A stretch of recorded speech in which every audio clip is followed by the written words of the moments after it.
We're live. Okay. Good evening, everybody, and welcome to the October 26th, 2023 edition of the Plastow Zoning Board of Adjustment. Time is The time is 6:36. Dee, would you be kind enough to call the roll? Peter Belo, Here. Jim Unger, Here. Michael Murray, Here. Jim O'Brien is excused, Jonathan Gifford, Here. Patrick Kiley. Here. And we are appointing Patrick Kiley as a voting member for this evening. Mr. Gifford, would you be kind enough to lead us in the pledge?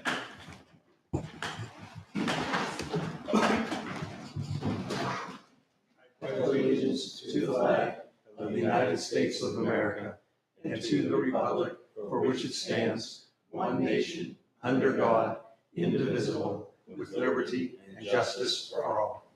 Thank you all. That's one of the many things I like about living in a small town. All right. Before we get going this evening, I'm going to talk a little bit about the meeting procedure. I know some of you have heard it, but not everybody. So each public hearing will be opened in turn. The applicant will present their case. The board will question, and then the hearing will be open to the public for comment. Once everyone who wishes to be heard has been, that public hearing will be closed. Once the public hearing has been closed, there can't be any additional input allowed. The board will immediately deliberate on that application before opening another public hearing on any additional applications. There could be times where applications that are so interrelated, the chair may decide to hear them simultaneously, but each will be deliberated separately. All motions regarding relief will be made in the affirmative to grant form for clarity and consistency.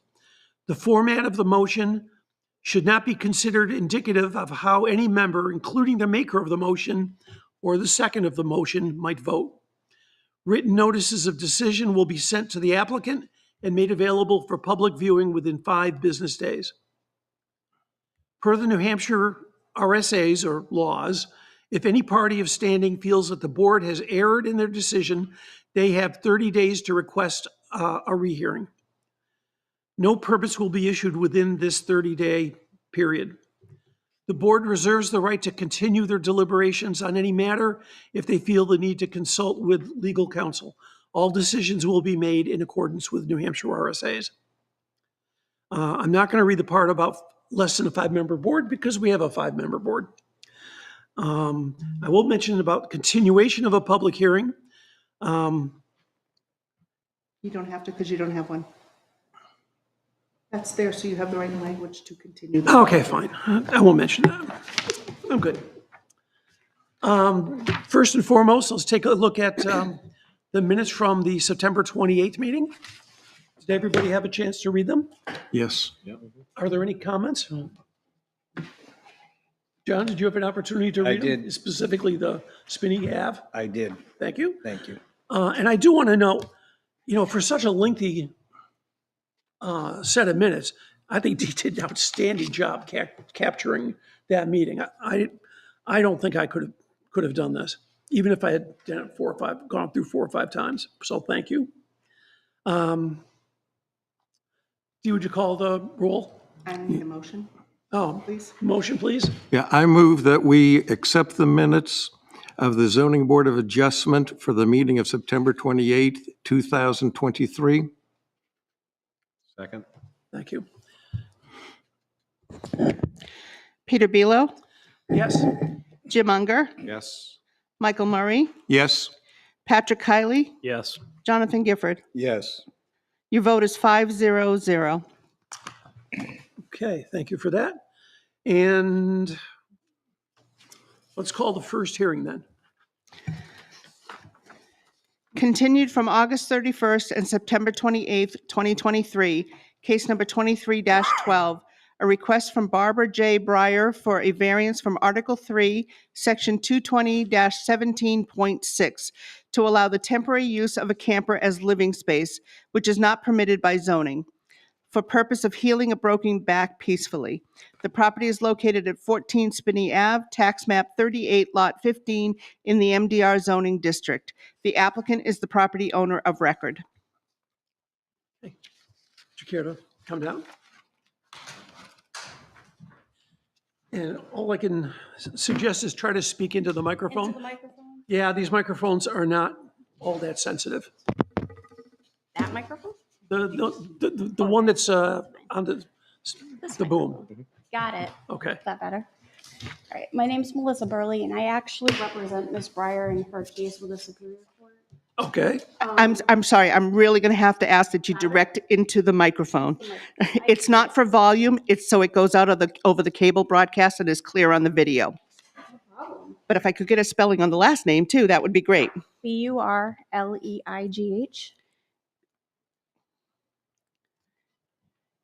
And you're an attorney, is that what I understood? Yes, ma'am. And the name of your firm, please? Burley Law Office.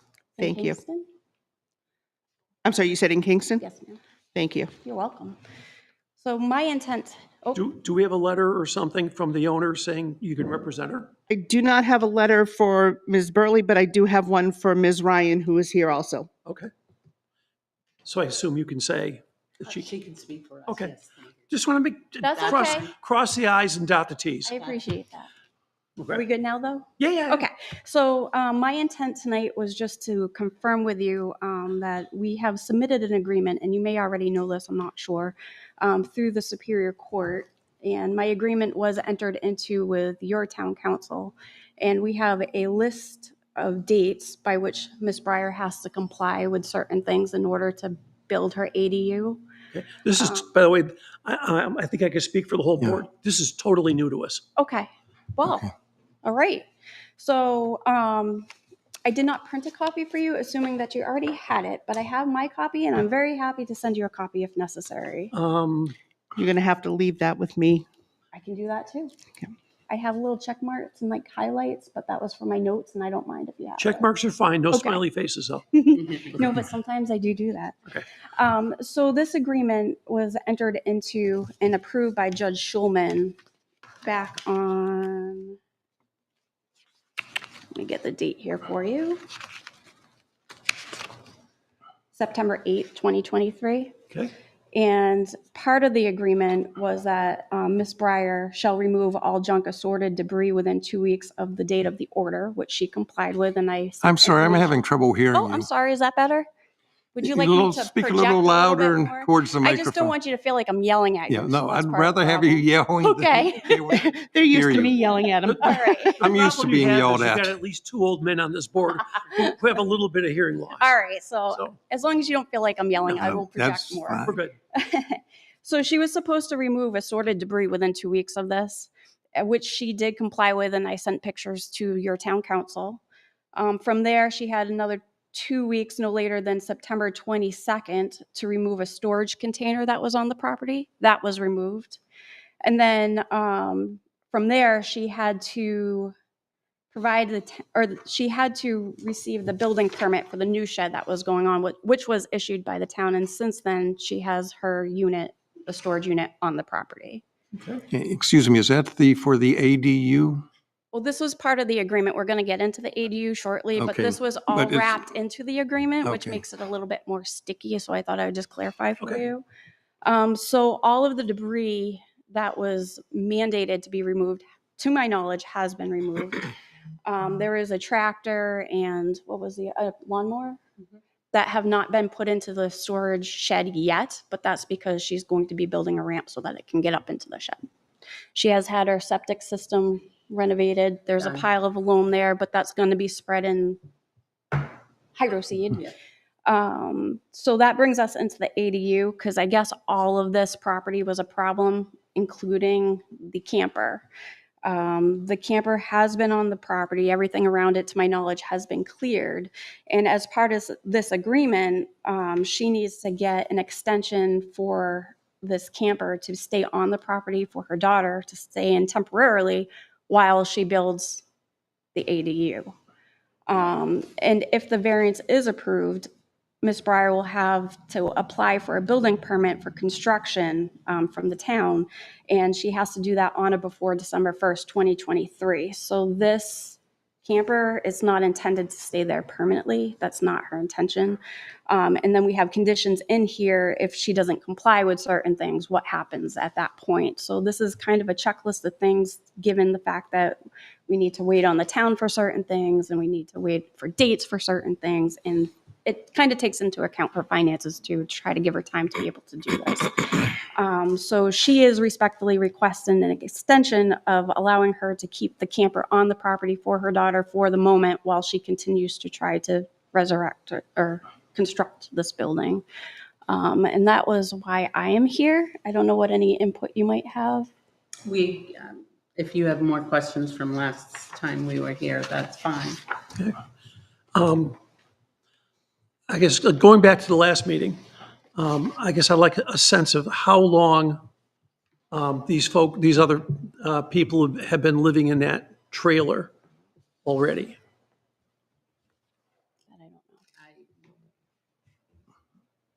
I don't know off the top of my head. I'd have to call her and ask. Well, maybe we can go back to when, so you have a negotiated settlement kind of Yeah. on some of it. Yes. When was the complaint made? We know that they must have been there before the complaint was made. So on May 18th, 2023, the town filed a verified complaint. Okay. And then I did not enter into this case until August 14, 2023. Okay, so we know it was at least May. Yeah. Okay. That's how I was trying to get it down. Oh, that's totally okay. Okay. Have there been any kind of inspections of this trailer to make sure it's habitable?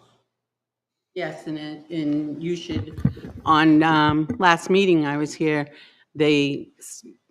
someone called the Department of Environmental Services and they inspected it as well and said, no issues. You Okay. should have, the letter is with the file as well. So that would be for sewage, if it's DES. I don't think DES. Wasn't DES, well, I don't think they would look at things like power and water.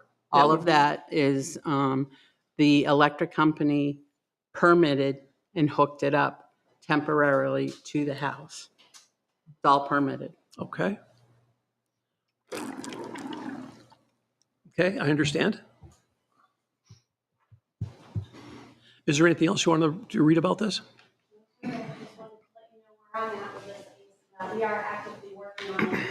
I'm sorry, again, the microphone. Sorry. You wouldn't believe how bad these microphones That's are. terrible. I'm They are. just It's used not- to it's- speaking in court. I It's apologize. not on you. We get yelled at like every meeting too. I'm used to getting yelled at. It's totally fine. But my intent was to just notify you that this is an order that has been granted by the court and that she is actively in compliance and working on it. And it's not her intention to have that camper as a permanent structure. When will a permanent structure be in place? So that is part of this timeline that we Okay. have. And I am happy to give this to you so that you can look at everything if you'd like. Please. Okay. Would you like it now? Once that comes over, can that go back to her? I have a copy at the office, so it's Okay. okay. I have to keep it for the file if it's Right. presented as evidence. in the- So why don't you just read it for now? But yeah, we'd like a copy of that. Okay. For sure. Okay. So Ms. Breyer shall diligently pursue a variance to permit the continued placement and use of the camper on the property. If the variance is denied, Ms. Breyer shall remove the camper from the property within 30 days of the final decision related to the denial. If the variance is approved, Ms. Breyer shall apply for a building permit for construction of the proposed addition/accessory dwelling unit, ADU, on the property on or before December 1st, 2023. The commencement of construction of the addition/ADU shall begin within 60 days of the issuance of the building permit. Ms. Breyer shall diligently pursue the construction of the addition ADU through completion. Ms. Breyer and the town shall meet and confer in good faith as to milestones associated with the construction of the addition/ADU to ensure timely progress. And it's my understanding that that will happen between council. So she'll notify me, I'll notify her. Upon issuance of a certificate of occupancy for the addition/ADU, Ms. Breyer shall remove the camper from the property, notwithstanding the grant of a variance allowing the camper to lawfully remain on the property. The construction of the addition/ADU must be completed by the expiration date of the building permit, which is 1 year from the date of the issuance. They're usually only 6-month permits. This came from your council. This is what's in here, so. They can manually change it. It's not a big deal. This agreed upon timeline obviates the need to move forward at the scheduled hearing on the town's request. So this just goes into the preliminary injunctive relief that was initially asked for. Okay.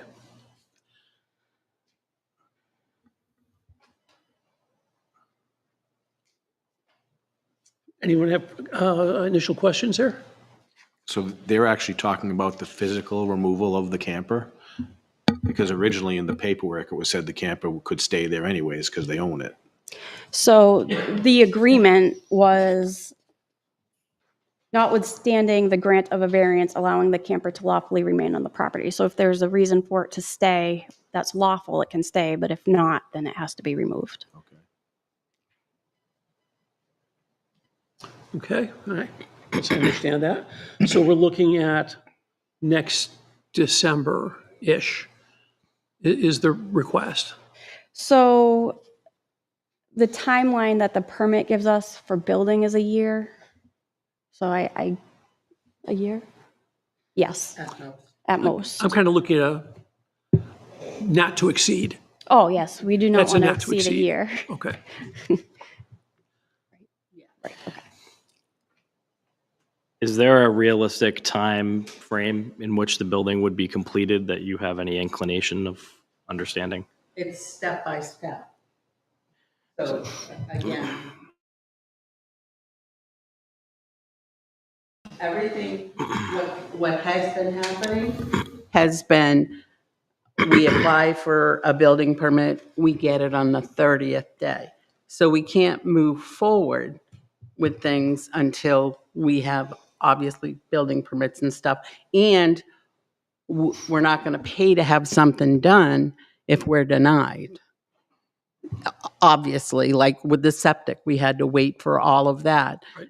And that's no more than anybody else. It's an inconvenience, but you can't move the state, and they have their decisions as well. So it is a step-by-step process. We work at it diligently, but, you know. I think the question I'm trying to, or the answer I'm trying to get here is, have you talked to contractors or builders or anybody Yeah, that we've talked to Okay. people, but at And- the same token, I mean, we have an idea. We don't have a set because why invest the money or make sure that what you want to do can go there because we're investing it into other projects. Absolutely. And have any of the contractors given you any general timeframes on how long from beginning of construction till end of construction the project may take? No, I didn't. I don't think we got into that depth. I know I haven't, and I know Mom, she won't do it without me. Thank you. So as I recall, I don't think it's really totally relevant to this case, but the town's ADU Ordinance? ordinance is no larger than 1,000 square feet. Correct. One bedroom. No, it could be up to 2. Oh, you have two now? It can Okay. be up to 2. Up to 2 bedrooms, a kitchen, whatever you can fit in 1,000 square feet. And are you looking at attached or detached? No, attached, has to be attached. Okay. Just to kind of like set the expectations. Could you go walk through the variance criteria? For this variance that's being That's requested. what we're here for. That's what we're here for.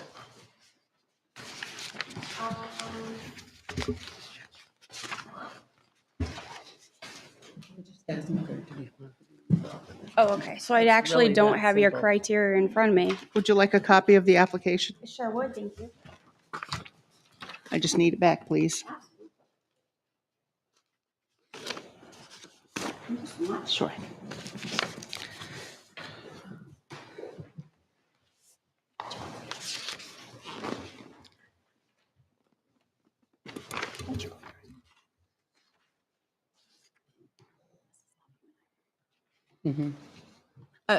Are you looking at for state the reason for the variance request? Well, in order to grant a variance, we have to find that you meet all 5 of the Okay. criteria that are on Right, page okay. 4.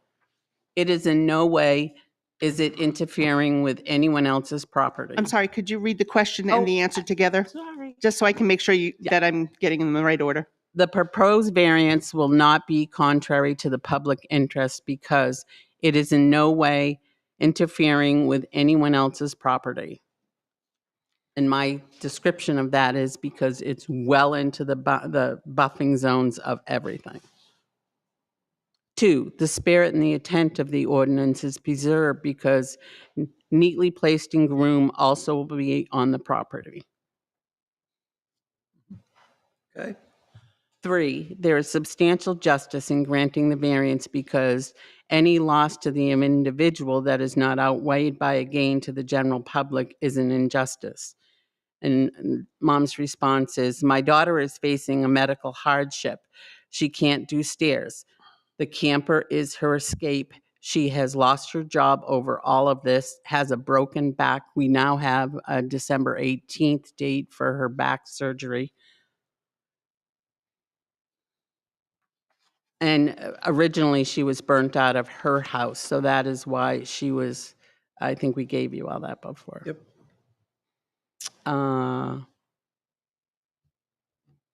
The values of the surrounding properties will not be diminished because people can store campers on their property.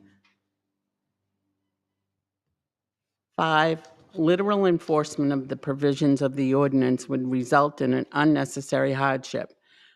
A not fair and substantial relationship exists between the general purpose of the ordinance provision and a specific application of the provision to the property because Article 220-3, it is not the principal dwelling.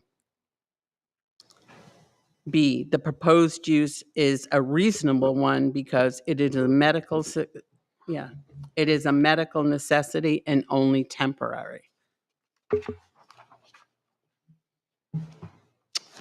you want the little note that? Nope. Questions, comments, folks? So really, at the moment, the court order is you have to apply for a building permit by a certain time in December, but you really haven't got any firm plans on exactly what you're building, when you're going to start building it, or any of that. Well, we have a timeline, 60 days after the building permit to start. So you have to break ground by 60 days after the building permit? Correct. Feb 1. Yeah. But at the moment, you don't know who's building it, what they're building. No, I mean, we've talked to a few different people and we have leads on what, you just don't go with your first one. Well, no, but I also happen to work in an industry where there's a lot of building going on. I know that there's significant timelines right now. Like people want to build a house and sometimes they're a year out and things like that. So you just want to make sure that someone can actually do this for you. No, I understand now what you're saying. Yes, and with the contractors that we've talked to, they realize that there's a timeline crunch. People know people who know people, so you can juggle and speed things along a little bit. Some people like to, I mean, you're in it, you're going to help certain people sometimes quicker than others because of who you know. Hopefully. Right. But I'm not trying to be flip, but, Right. I have a couple friends who I've run things by and they're like, okay, so this one can do this part and this one can do that part, but nothing can be done until we have the plan and to go before. I'm not sure, but I don't know if we have to go before planning. We haven't Do got not. that part. We don't? No. Okay. Thank you. So we're well aware of the process, but no commitments until we know what we're working with. And if it helps, number 9 in the agreement is this agreed upon timeline obviates the need to move forward at the scheduled hearing on the town's request for a preliminary injunction relief.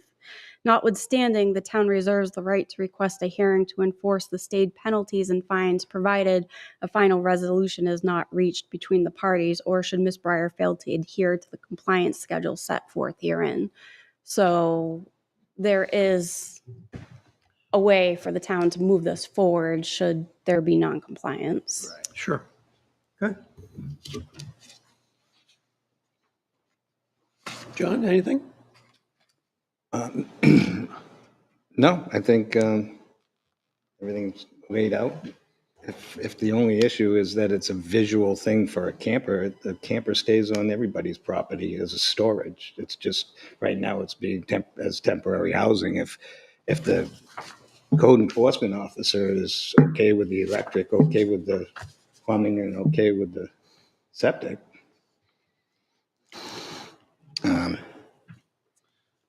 So has the building inspector looked at the electric hookup or the water hookup? We have done everything to our knowledge that is required, and then it's court ordered, and we produced the document showing it was permitted. we don't have any of those documents with us, right? Or do you have those documents? Not with us now, we didn't know we needed them. Do you have documentation that Pete's is pumping your place twice Yes. every 2 weeks? Okay. Yep. All right. He's willing to, if need be, submit I a would letter. assume Pete would. He's I know, he's we an all know upright, Pete. standing citizen.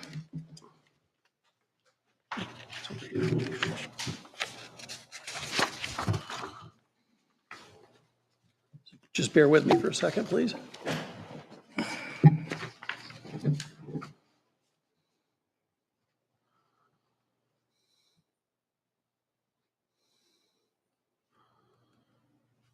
Yeah. Okay, do we have anybody out there speaking in favor of this application? I'm seeing crickets. Dee, do you have any emails? I have 4 that were received since the last meeting. In favor? No. Okay.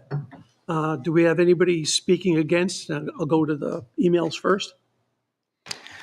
I will read them in order of receipt. Thank you.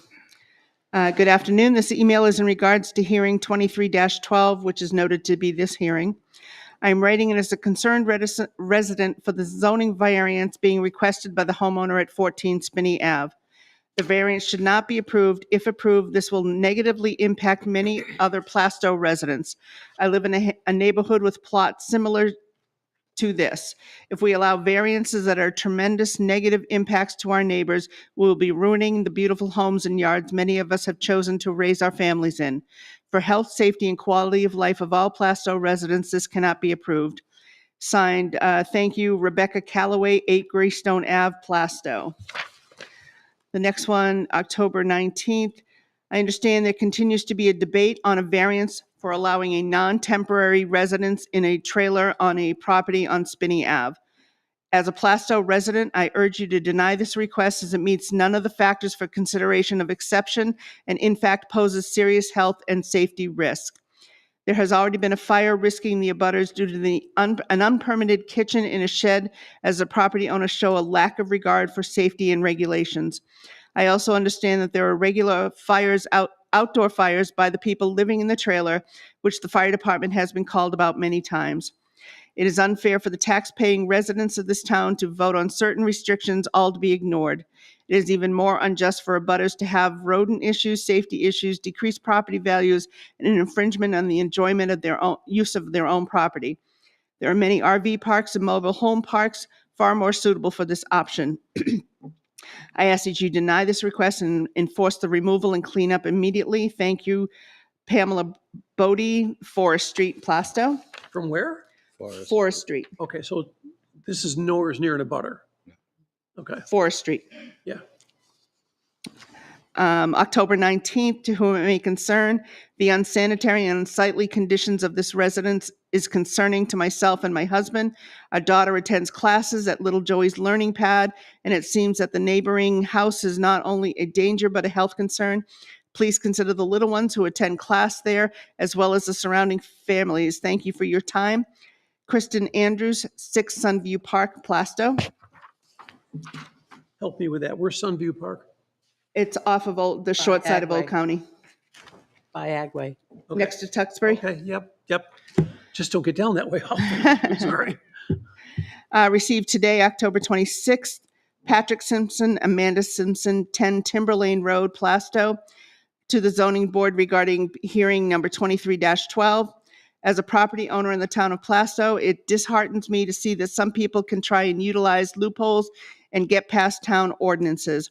We, like many people, love the town of Plasto and would hate to see good people with no option except to leave town because they've got neighbors lying to the town while they engage in systematic abuse of the people in their immediate vicinity. Please do not allow individuals to reside in campers or other structures on properties that are not permitted by law. Sincerely, Patrick and Amanda Sampson. I'm sorry, what was their address? Timber Lane Road. Oh, it's Timberlane. 10 Timber Lane, Sure. yes.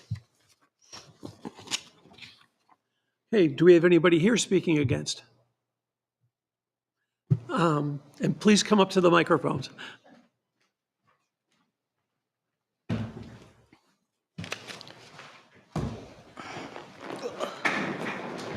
Stay over there. No, stay over there.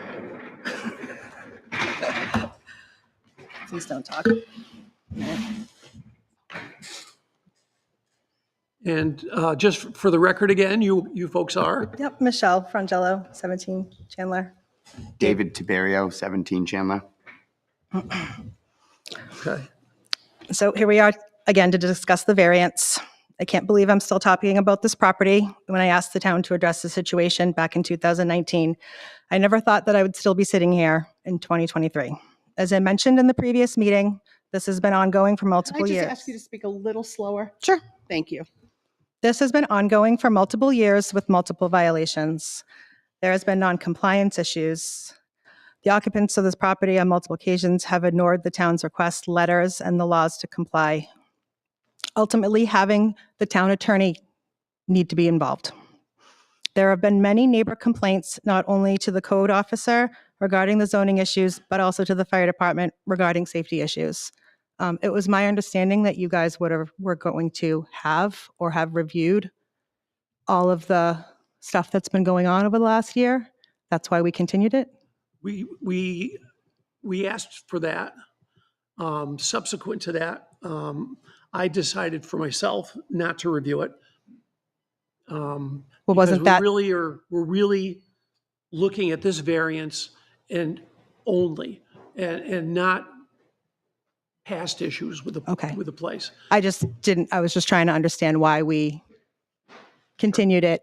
If that was the case that you wanted to look at it, we continued it. So that was, Now, I can't speak for the other board members. that was my understanding, was that was why we continued And it. I'm So the you person who guys, asked for it. yeah, so that you guys could review and look at the ongoing issues that have been going on. So not just this one. And It- Peter, I did review the documentation that we got from the, what is that, the building office? Building inspector, Department of Building Safety. Thank you. that too. The only reason why I mention this is because it just shows a pattern. Past behavior is an indicator of future behavior in some instances. That's the only reason why I'm bringing it up again. With that being said, the issue for tonight coincides with all of the above mentioned. Asking permission after the fact seems outside of the scope of asking for a variance. They are not asking because they have been living in this camper since July of 2022, and I have provided multiple proof that this has been going on. So it's been 15 months already. They are not this is well beyond what the zoning law dictates or allows. There is no public interest for allowing this camper to be used as a dwelling, as voting on this issue says otherwise. The camper is 100% altering the character of not only my home, but the neighborhood and the town. It is horrible to look at outside of my kitchen window every day. while in my yard and having guests over in my backyard. The health and safety of everyone around is compromised. There are cords running from the back of it up to the main house. They have used the camper year-round already, with the motor going for what I guess would be the heat and the air conditioning for the winter and the summer. They have it winterized last winter with wood planks surrounding the bottom of it. They have also put up a fence and a ramp, making it a permanent dwelling, creating it difficult to move in case of any emergencies. There's also a fire pit inside the fence within feet of the camper, which has been most recently running daily, having a potential fire risk. There are also risks to sewer and gray water contamination, as it is on record that they do use the bathroom and the water as well. Their land is higher elevated from mine, so anything that runs down will run into mine and the abutting neighbors. Any and all permits to have electricity, water, cable running to this camper have not been provided as proof and should be set as invalid. If they do have these said permits, and they do show them, then it will show that the occupancy of this camper was an early date, predating this meeting. The simple standards for living in a camper is no more than 90 days, and that is with a permit and with the town inspection being done. The environmental people that came, they came because I was concerned about the hoses dripping onto the ground. They have to notify the people that they're coming on the property. The hoses were removed, the cords were removed. The environmental people came on, saw nothing and left. The hoses and cords went all back up. So it has not been inspected further for anything, for electricity, for any of that stuff. The use of a temporary camper is allowed for housing after the fire or damage to the permanent dwelling, which would be the 14 Spinney permanent dwelling, not another one. My ex-husband had a fire in his home, and he was allowed to put a camper there. If this person in the camper had a fire at her previous home, that is where the camper should be, not in this yard. Okay.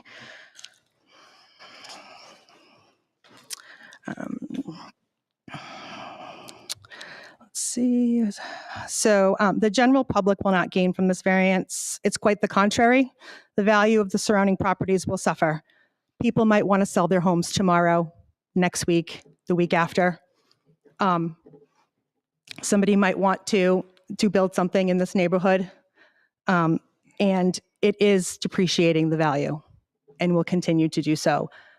I feel like if I put my home on the market tomorrow, I would have to either spend a lot of money to put up a fence, which I do not have, or I would have to drop the price as somebody enters my backyard and sees this, as would other abutters. The property has continued to be used in an unreasonable way. Our properties are all closely knit together, as you can see from the map. Their backyard actually goes into and is kind of in the middle, almost like a little cul-de-sac of 3 different houses. So it's got a lot of abutters. There is minimal foliage, and we're all closely knit together. There are no special conditions of this property that would even allow this variance to be issued. The camper is in a very unfavorable location to its neighbors. The occupants also drive up and park next to it, and I have supplied pictures of that as well, as though it is their permanent home with no driveway or paved road available up to it. This property can and should be held in ordinance because it is 100% reasonable to do so. The proposed use of this camper is also unreasonable, and I find some to be untrue. The use to recover from back surgery is unreasonable because it's not a valid reason to live in a camper. As I stated earlier, the house didn't catch fire. So that is not even a valid reason to live in a camper. She says she can't go up and down stairs, but has stated that she sleeps or goes in and out of the house, which has stairs. Getting up to it. The camper is parked pretty far away from the house, actually closer to my house. So if it was necessary for her to be in close proximity to this residence, why isn't it closer or right up against it? Or, in order to have this be a place where she can heal. It seems more that this is just a place for her to stay. If there was an accident that was stated earlier, that was not her fault. I don't know why she has lost her job. Usually if you have an accident that's for jobs or outside of jobs, money should not be an issue because they're entitled to compensation, workman's comp, a settlement, or FMLA. That will substitute that. So that should not be an issue either, is money. They've also talked allowing more than one person to reside in the camper, which was not in the variance paperwork, but also testified last meeting that there are in fact 2 people living in this camper and a dog, one which has a full-time job. Again, money should not be an issue. Using it as a temporary living to build an addition, there is no progress, permits, or notices on record that's of said addition. Therefore, this statement should be ignored as well. If you grant this in order for these people to build onto their house, build an AUD, you're going to have this come up time and time again. You're going to have multiple people in this town coming here asking you, I want to live in my camper for 2 years while I figure out how to build an in-law for my mom. And it's going to start popping up all over the place. The living in the home instead of the camper that is unfavorable that they mentioned, this is not a reasonable argument. Just because that living situation is not ideal, for one, does not give the permission to violate laws to appease one's wants. I would like to live in a camper sometimes in my backyard so I can have some quiet, but apparently I can't.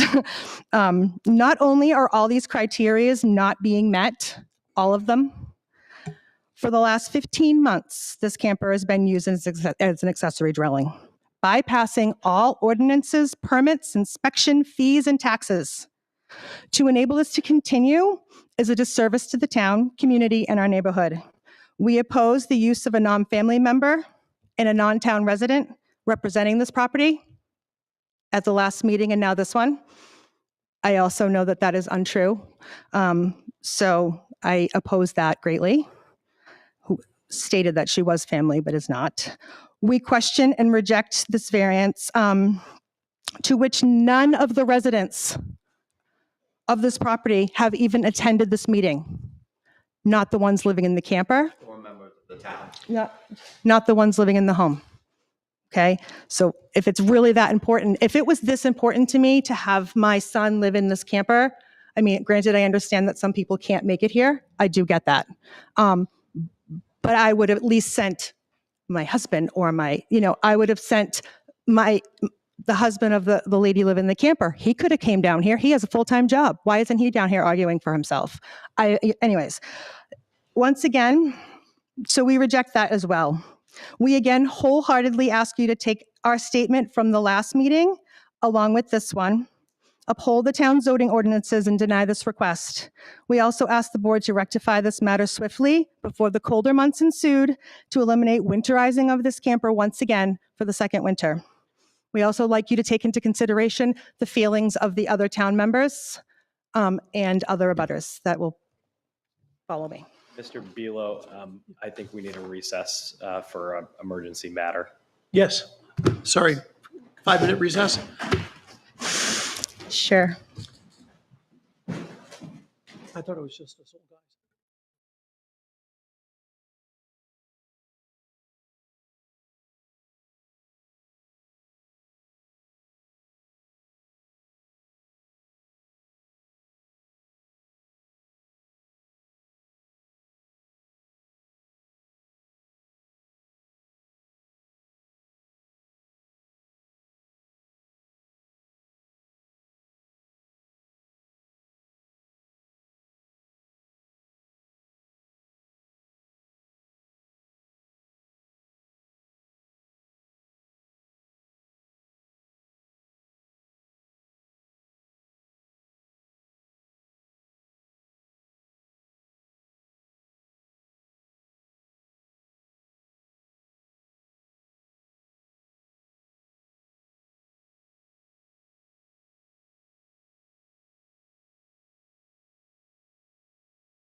There we go.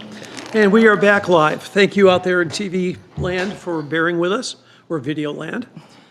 My last concern is that, what, I forget your name, I'm sorry. The lawyer stated that they have been cleaning up the property. It has taken a lawyer, the town lawyer, to get involved to get to this point. So it hasn't been an easy road.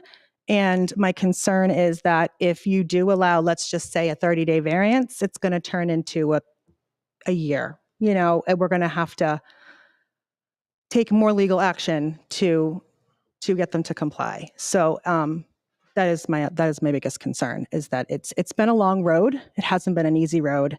And I just kind of would like it to go back to normal, please. Thank you. And I have some. Yes, sir. No. Microphone? And in regards to the camper being in any sort of inspection, I believe the building inspector has not inspected it because he's not allowed on the property without their attorney present, which hasn't happened. So he's not able to go on and look. So the variance shouldn't be allowed on those grounds as well. Do you have a response to that? Whether it's happened or not, I'm not Microphone. whether it's happened or not, I'm not sure, but my office has indeed been on the property, so. Okay. Did you put the address on the back of them? Yes. Thank you. This is just how it's impacting my view, my home, my privacy. It's very, right there, it's right on my kitchen window. Could I just request, since there's a small amount of them, if you could just slap the date on them real quick? Me? I don't have a pen. I'll tell you what, John, here, I'm going to pass them your way first anyhow.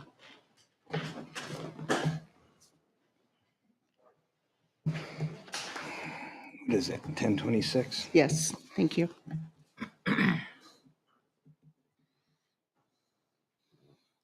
And we're going to be passing these Yep. around down this way. Does anybody else have anything to say about this property? Okay, please take a seat and tell us who you are. And try to address the board. Chickwan, Son. Sure. Son. It doesn't make it louder in the room, it just goes out over All cable. right. Nolan Pelletier, 24 North Ave. I'm here in favor of this. I don't, it's really kind of funny that people are against people doing their own things on their property. The mere fact that they're here means that they're trying to be within compliance. And it's kind of ridiculous that people are trying to block other people from doing completely legal things on their property. It's their property. They should be able to do what they want. And I mean, there's a former member of this planning board that actually cut into my yard. So there's just if people are going to respect people's other property, they need to do so.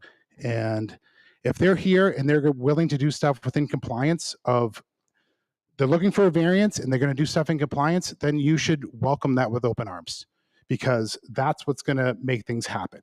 If you want to fight them, then I'm sure this is going to be more of a battle than it's worth.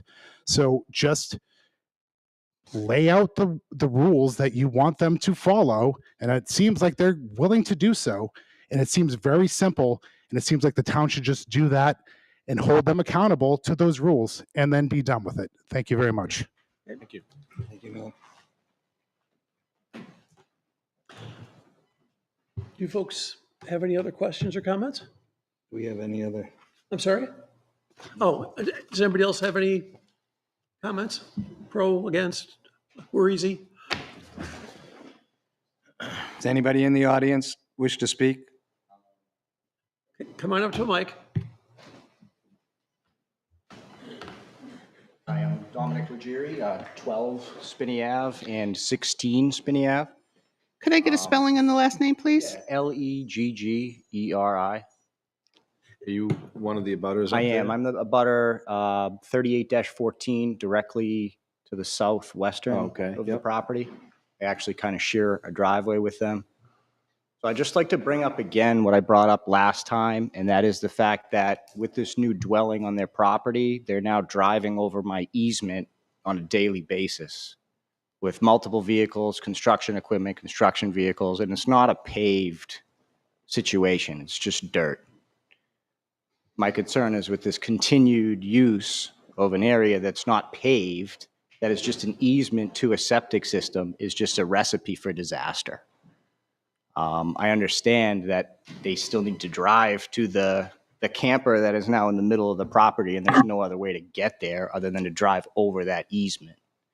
If that easement breaks, does anyone want me to point out where it is? Does anyone want to see? Can I get up and point it out to Yeah, anyone if anyone yeah. wants to So see? laser pointing. Oh, look at that. I know, right?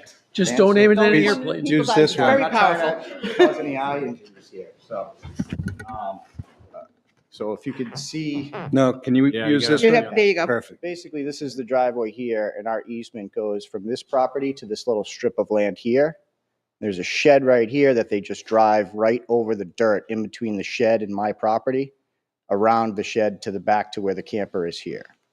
So my concern is if they're going to continue to drive over this for what, 30 days, 60 days, a year, I'm going to have some type of an issue with my septic system. And it's going to be a problem for not just me, but also the other abutters close to that. It is a pretty bad concern. It's a septic system. If that breaks, it's going to be a lot of money to fix that. And it's going to slow whatever development they're trying to develop on their property. If they want an addition, if the septic system is ruined for my property, it's going to delay whatever plans they have too. So really, that's my main concern, is just that. And obviously, there's other concerns as well that the other people brought up too. And I back everything they've said as far as the cleanliness of the property or the lack thereof. Also, the fire hazard and the safety issue. And like someone mentioned before, there was a fire. And it was a major fire, not a minor fire. This was a huge blaze 20 feet in the air when their shed burned down and was a real hazard to the community. And I'm just really surprised that nothing else has even happened since then. And now they've continued to allow all this, whatever you want to call it, situation that they have going on here. And it just seems to not be getting any better. So my main concern is the septic and the safety and the well-being of everyone. It just doesn't seem safe. Doesn't seem safe for us and the neighbors who are close. So that's all I've got. Can I ask you a question? Absolutely. Where's the leach field that you're, So are you it's- using, is that a causeway to a leach field? Is that Correct. what So you? if I may. Go ahead. Yeah, They're not going to be able to see what you're pointing I at. can't see that. this one. Just, The strip of property that you see there, that's the whole leaching field. So there's a drywall tank right on the top side. That's what on 16. Correct. So the easement goes under my driveway, under their driveway, under the dirt, to right behind where their shed is. And then the leaching field is 100 feet from there, south to the right. Okay. Okay, so they're driving right over the easement for our septic system that leads right over to that area. Okay. With no concern, or nobody even ever asked me if that was okay. They just do it on a consistent basis. So your leaching field is lot 38-16-1. That's correct. So they are effectively driving over that easement consistently daily. And like I said, with heavy equipment, trucks, containers, trailers, it's a recipe for disaster. And I want to make that known. Thank you for, Sure. Thank you for that clarification. Yeah, no problem. Any other questions or anything? So, yeah, I have a question. I just want to make sure I understand it.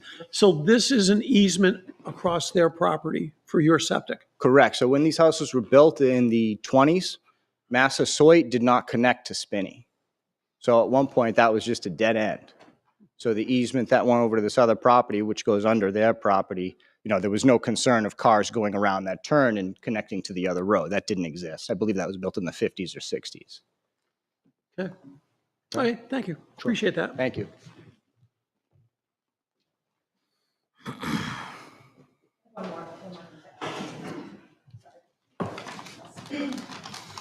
To add on to what Dominic said, as they drive over his easement around that shed, along that blue line, and they come up around the camper, they're now entering towards my property, which again is higher elevation. So if anyone was to ever, which is where they park a lot, so I don't know if you can see the vehicles there behind the camper. Sometimes they go around the other side of the camper too to get back out. If anything was to ever happen to the car or the vehicle or the person driving it, they would go right off of my wall and into my backyard. So that is a danger to my children and myself and my property. Thank you. Okay, thank you. Anything else, John? No, not that I can think of right now. Before they go back, do we want to talk about any conditions that we would? Yes, we really should. I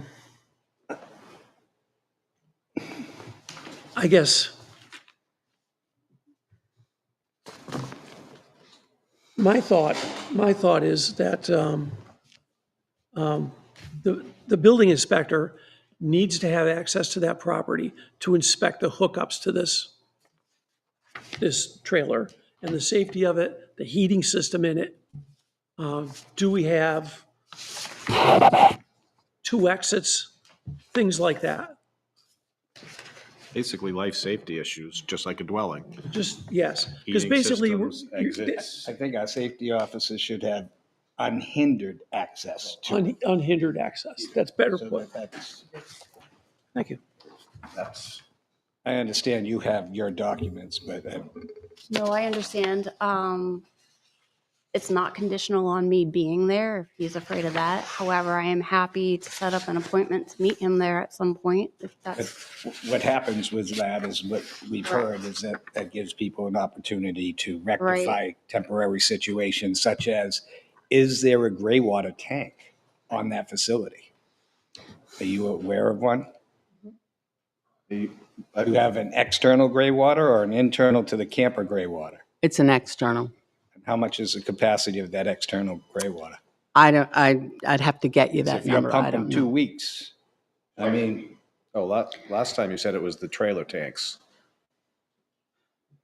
That Pete's pumps. Because the trailer has built-in tanks. Okay. And that's what you said. I asked last time if you, And you know what? because most of the time, most of your campers are made for a weekend. Like they usually hold, I mean, my camper wasn't as large as that, but it had like a 20-gallon tank.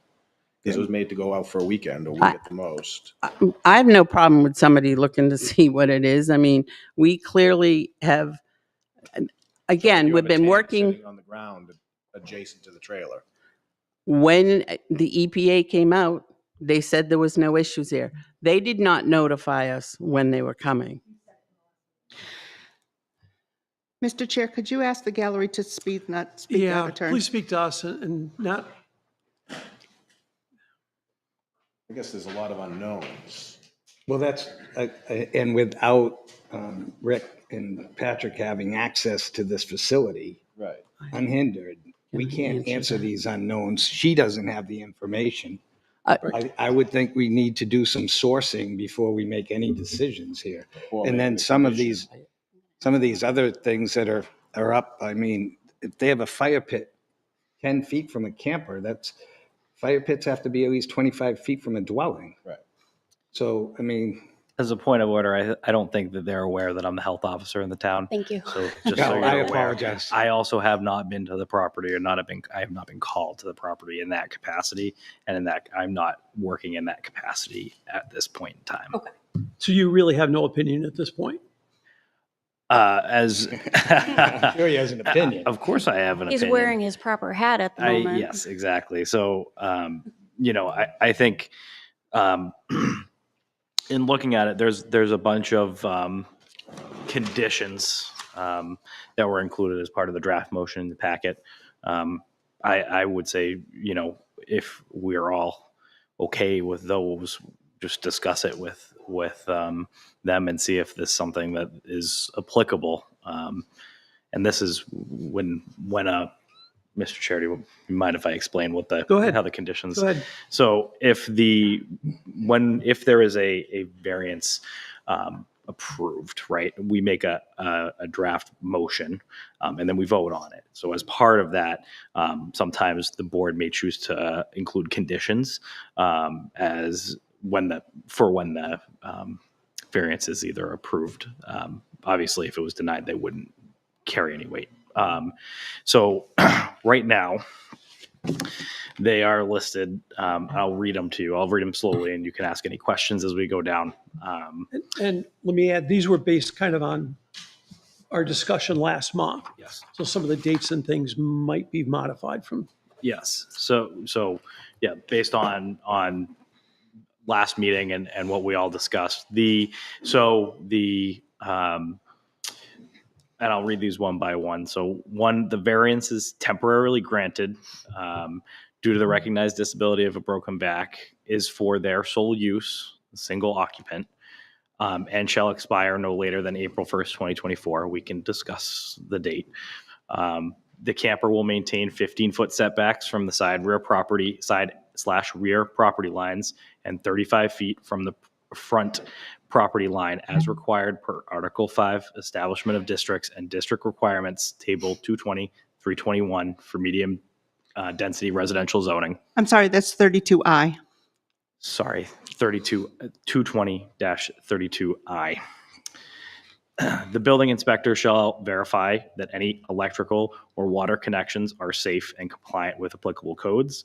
The health officer shall verify that there's adequate sanitary facilities. The wastewater tanks, both black and gray water tanks, shall be pumped at least every 2 weeks by a licensed septic hauler, and receipts shall be provided to the Plastow Health Department on a monthly basis on the last Thursday of each month. The Building Safety Department shall issue a temporary certificate of occupancy that shall expire April 1st, 2024 at 11:59 p.m. That was based on the first date. This certificate of occupancy shall be issued only if the above conditions are met and shall be signed by the building inspector, health officer, and fire department. Violations of any applicable building or health codes, regulations, or laws shall result in immediate invalidation of the variance and revocation of the certificate of occupancy. And finally, any violation of the conditions provided herein shall result in immediate invalidation of the variance. I welcome your response to any of that, or if you have any questions. The biggest response is her husband, who will be taking care of her. She's not going to be able to be left alone. That is, pretty obvious with a broken back. She's going to need his assistance. Mom is 83 years old. She's, I'm just not understanding how that relates to these conditions. She can't, you're saying one person. I'm just trying to explain why she needs her husband. The initial motion is written as for sole use of the affected occupant. For their sole use. Yes. Yep. Their, meaning plural? Yeah. Their meaning singular. Singular sole use. Oh, excuse me, I read it. Because basically we were told this was kind of just to get away from the house for a while, not to live. She is inside as much as, at times she does stay out there. Yes, she does. Not alone. Can I ask a question? May I ask a question? Of us. Yes, of you, yes. Why do we need to live on the property in the camper? Why can't we live where campers are allowed? If her husband is going to take care of her, why do we have to live on this property? Okay. That's why they're asking for a variance, because they really shouldn't be doing that. Right. So And I know this is after the fact. if the people if the homeowners aren't helping her heal and taking care of her, then why on this property? Why not somewhere else where her husband can take care of her? If nobody else on the property is capable of helping her, then why do we have to have it here? Why can't we have it at a campground? Or I don't know where campers are allowed. Okay, I understand. I'm just asking. Survey says? You want me to comment to what Please. she has says? Well, the family does help, where everybody's helping each other. The money is an issue. I totally disagree with the comments about money. I It is a problem. They're trying to save to put the ADU on. There's several circumstances of why they are the way they are. The bottom line to us is, to me, in no due respect, I have a problem with anyone coming to inspect. We have permits for everything. There is a situation with the code enforcement officer. This is not the time or the place to get into it, but there is an issue, and that's why it was stated not to be there unless we had someone present. He is not there. Dee has been several times with him to look at certain things. So that's where the no inspector on the property came from. We're, That didn't answer my question. I'm sorry, what? I didn't really get it. I didn't understand the answer to my question. I don't know where it went off with the inspector. If I can summarize, there was some sort of, I don't know if it's a personality or some kind of dispute between the homeowners and. But my question was, why do we have to have the camper here?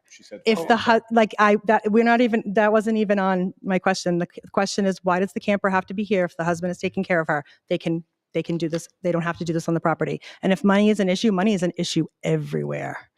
I mean, there's a housing crisis. We know this, but we can't just allow money. Money should not be a factor. The laws and the zoning ordinances should be a factor. Good point. Thank you. Did you have questions as to any of the other conditions that we went through? No, not at all. The only other part I would like to personally add is, let's have some compassion.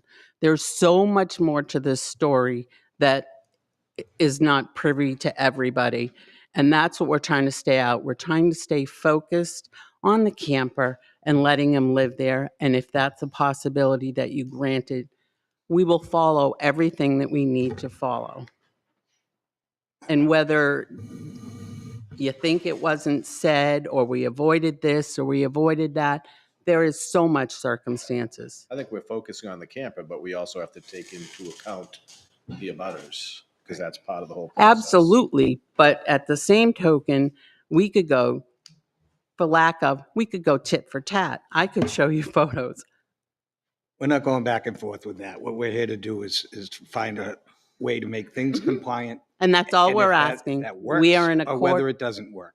I do have one question. Oh. With the variances of offset and everything else, can that camper be moved closer to the house? Sure. How much closer to the house can the camper be moved? Do we have an idea of that, Patrick? Well, And then, I mean, you're facilitating a dog pen area and some other everybody things. has dog pens. That's I understand that, But- not on a temporary building that's not up to par. Do they have those? So there is some concern with that as well as the fire pit, because, I mean, There's it's not a campground. but we have a permit for that as Okay, well. but is it permitted that close to that structure? They came in and they seen it. Okay.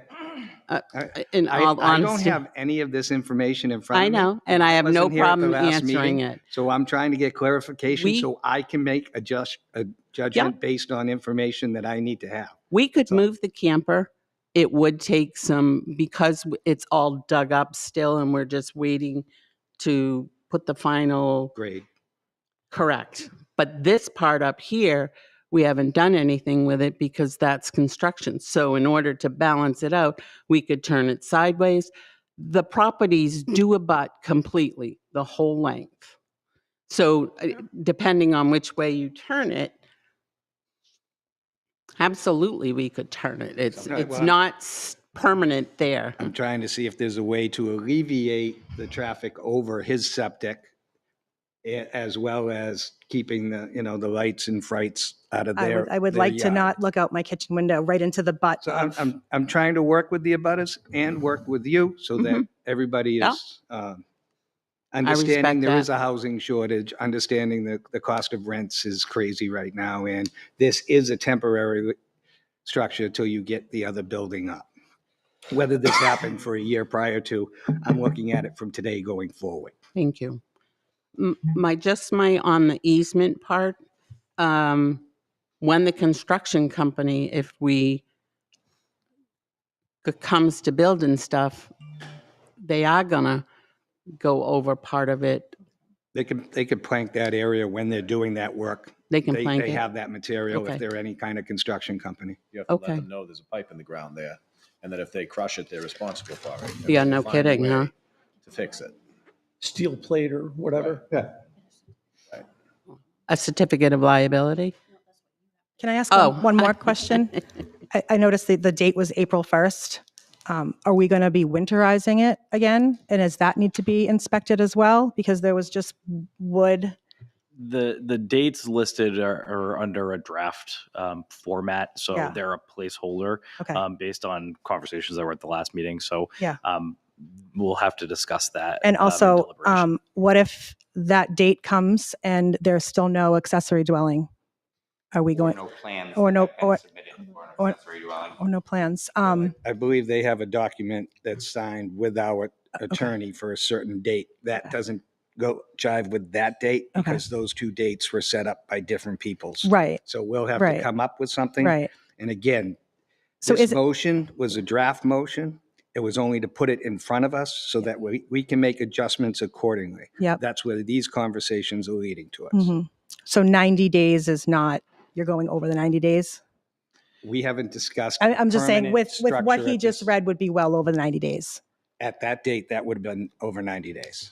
Actually, with what the attorney read, it would be about a year. So it would be 2.5 years. Again, total that we're, it's been there. I'm we're just, moving forward from this date. I know, I understand.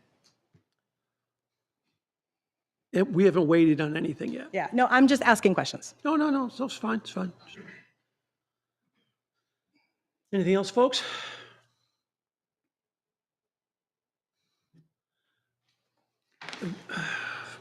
Before we go into deliberative, I think we need to look at the date on this proposed motion. Right. Because once we go into deliberative, the first thing we should be doing is putting a motion on the table. Although we can amend it. But this seems short to what the attorneys worked out. Yeah. Right, so the attorneys, our town attorney and her, yourself, worked out the date. And it's been signed off by a judge. And it's been signed off by a judge. Yes. What is that final date before penalties and everything else can start accruing? You can give that to D, please. That's a timeline. Okay, Can you show me where the final date but is? we need the final date so that we can orchestrate a draft motion. Where the attorney and I were struggling, which is why you have the day timeline. We didn't have actual dates for things. That's to apply for the building permit. Construction of the addition ADU must be completed by the expiration date of the building permit, 1 year from the date of issuance. She must apply for it by this December 1st. So on a residential structure, the building inspector has 30 days to issue the permit. So or to act on the permit, to issue it or deny it. So he would have to issue it by January 1st, if it's applied for on December 1st, or deny it. And then the permit would be good for 1 year in accordance with this document. Am I getting that correctly? So I have a procedural question, how the building inspector works. That I don't know if we can cover it tonight, but if they have to apply for a building permit by December 1st, and the building inspector has 30 days To act on it. to act on it, Yep.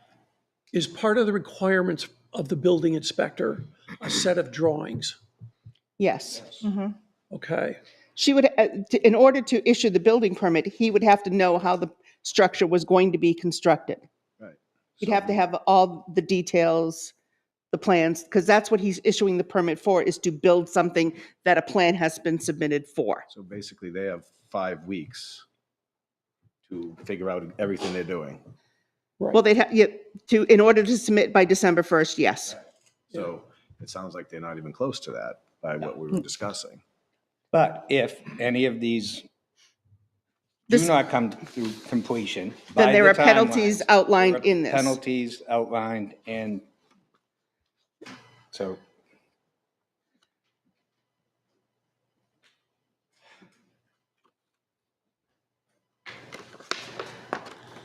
And I admit, I have difficulties with a one-year term on that building permit too. I don't know how we, Well, generally, the permit would be issued for 6 months. Yeah. For 6 months, but they could request a 6-month extension for a total of 1 year. If it were beyond that, then they would have to resubmit plans or a Right. new application for what was not completed yet. Sure. So they would essentially be entitled to a year anyway. Okay. Again, just strikes me as being a long time to have the abutters put up with us. I understand that. I understand the driving over the septic. Septic. And I understand the night lights and everything else, but once this camper is not being utilized as a house, they could go park it right in front of their property. Well, the court document says it has to be removed. No, If it has to be removed if it's being it's not used lawful. as an unlawful building. Right. Once it's franchised as I- that, it's a camper on your property.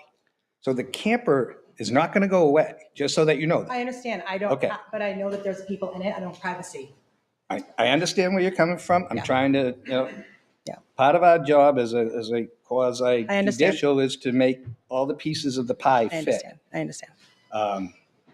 That doesn't always work, mind you. Right. That's why we're here trying to make this happen. The And I apologize the if I'm depreciation stepping on value your toes. too You're is fine. when You're fine. you see people entering and exiting the camper, you know it's being lived in, yeah.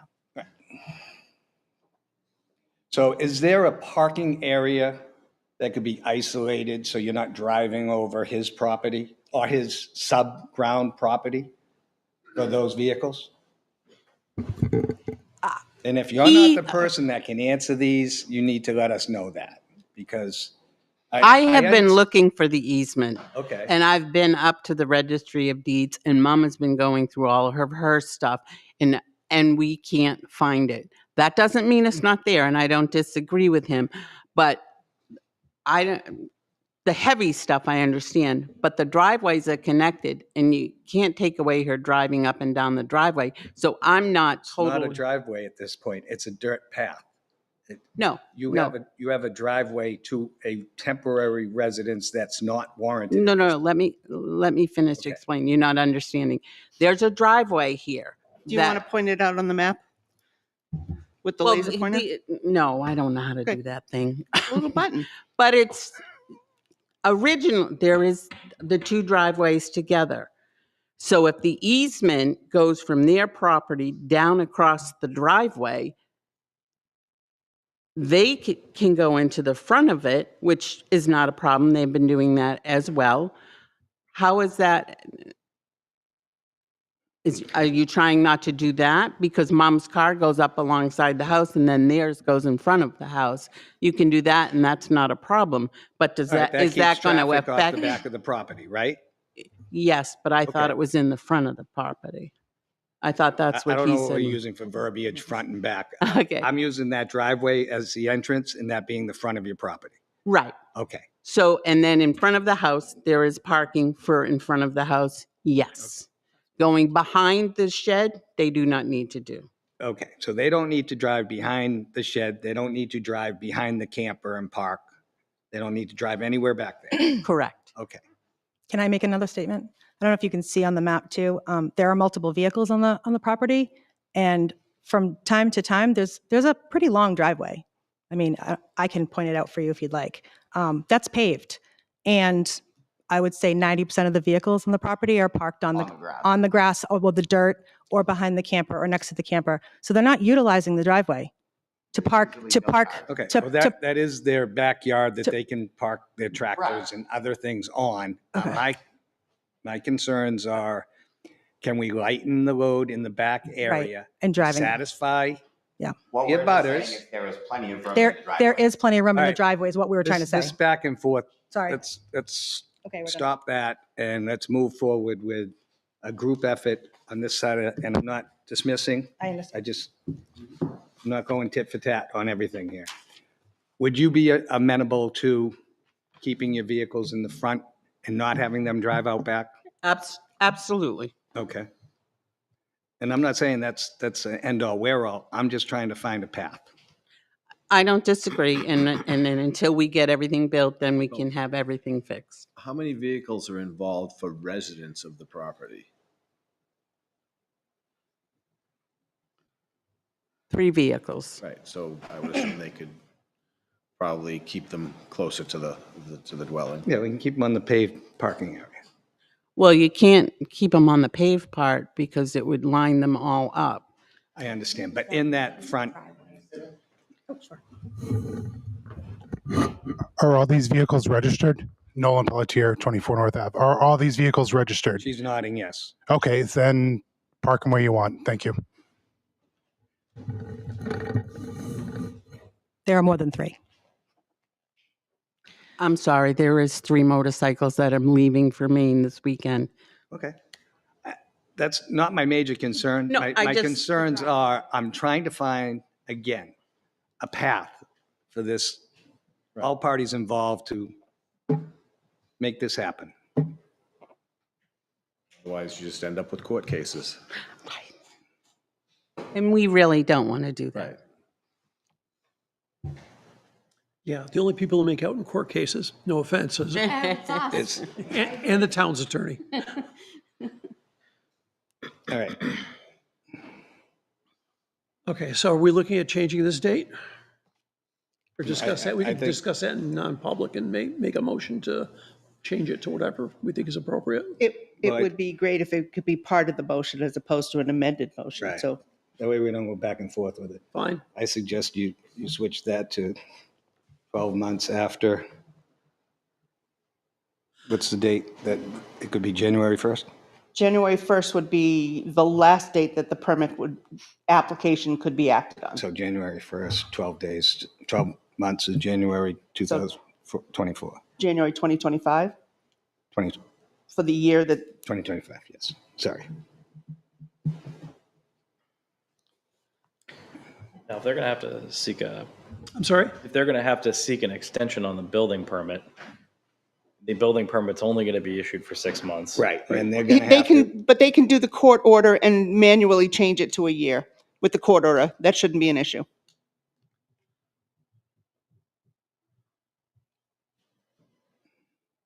We all agree on that? Date? And basically, the way the conditions are written, if they don't comply to whatever, either the fire department or the health or whatever, Yeah. the needs. kicks it back to the null and variance void. is null and Yeah. void.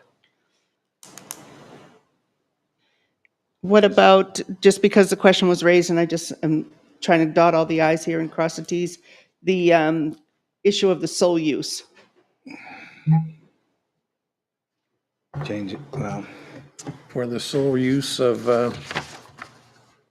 and spouse. you can What's just the keep name- verbiage as What's the their name of sole the, use, what's the name of the lady who has a broken back? Terry Roby. I'm sorry, could, Terry Roby. So how about Terry Roby? and R-O-B-B-I-E, R-O-B-Y? Robbie. Thank you. And is it T-E-R-O-Y? Teri. Thank you. And her husband's name? Mort. Mort. Roby. Do you need me to spell again, D? No, I got it. I can do it twice. I think we have another comment. Come on up to the mic.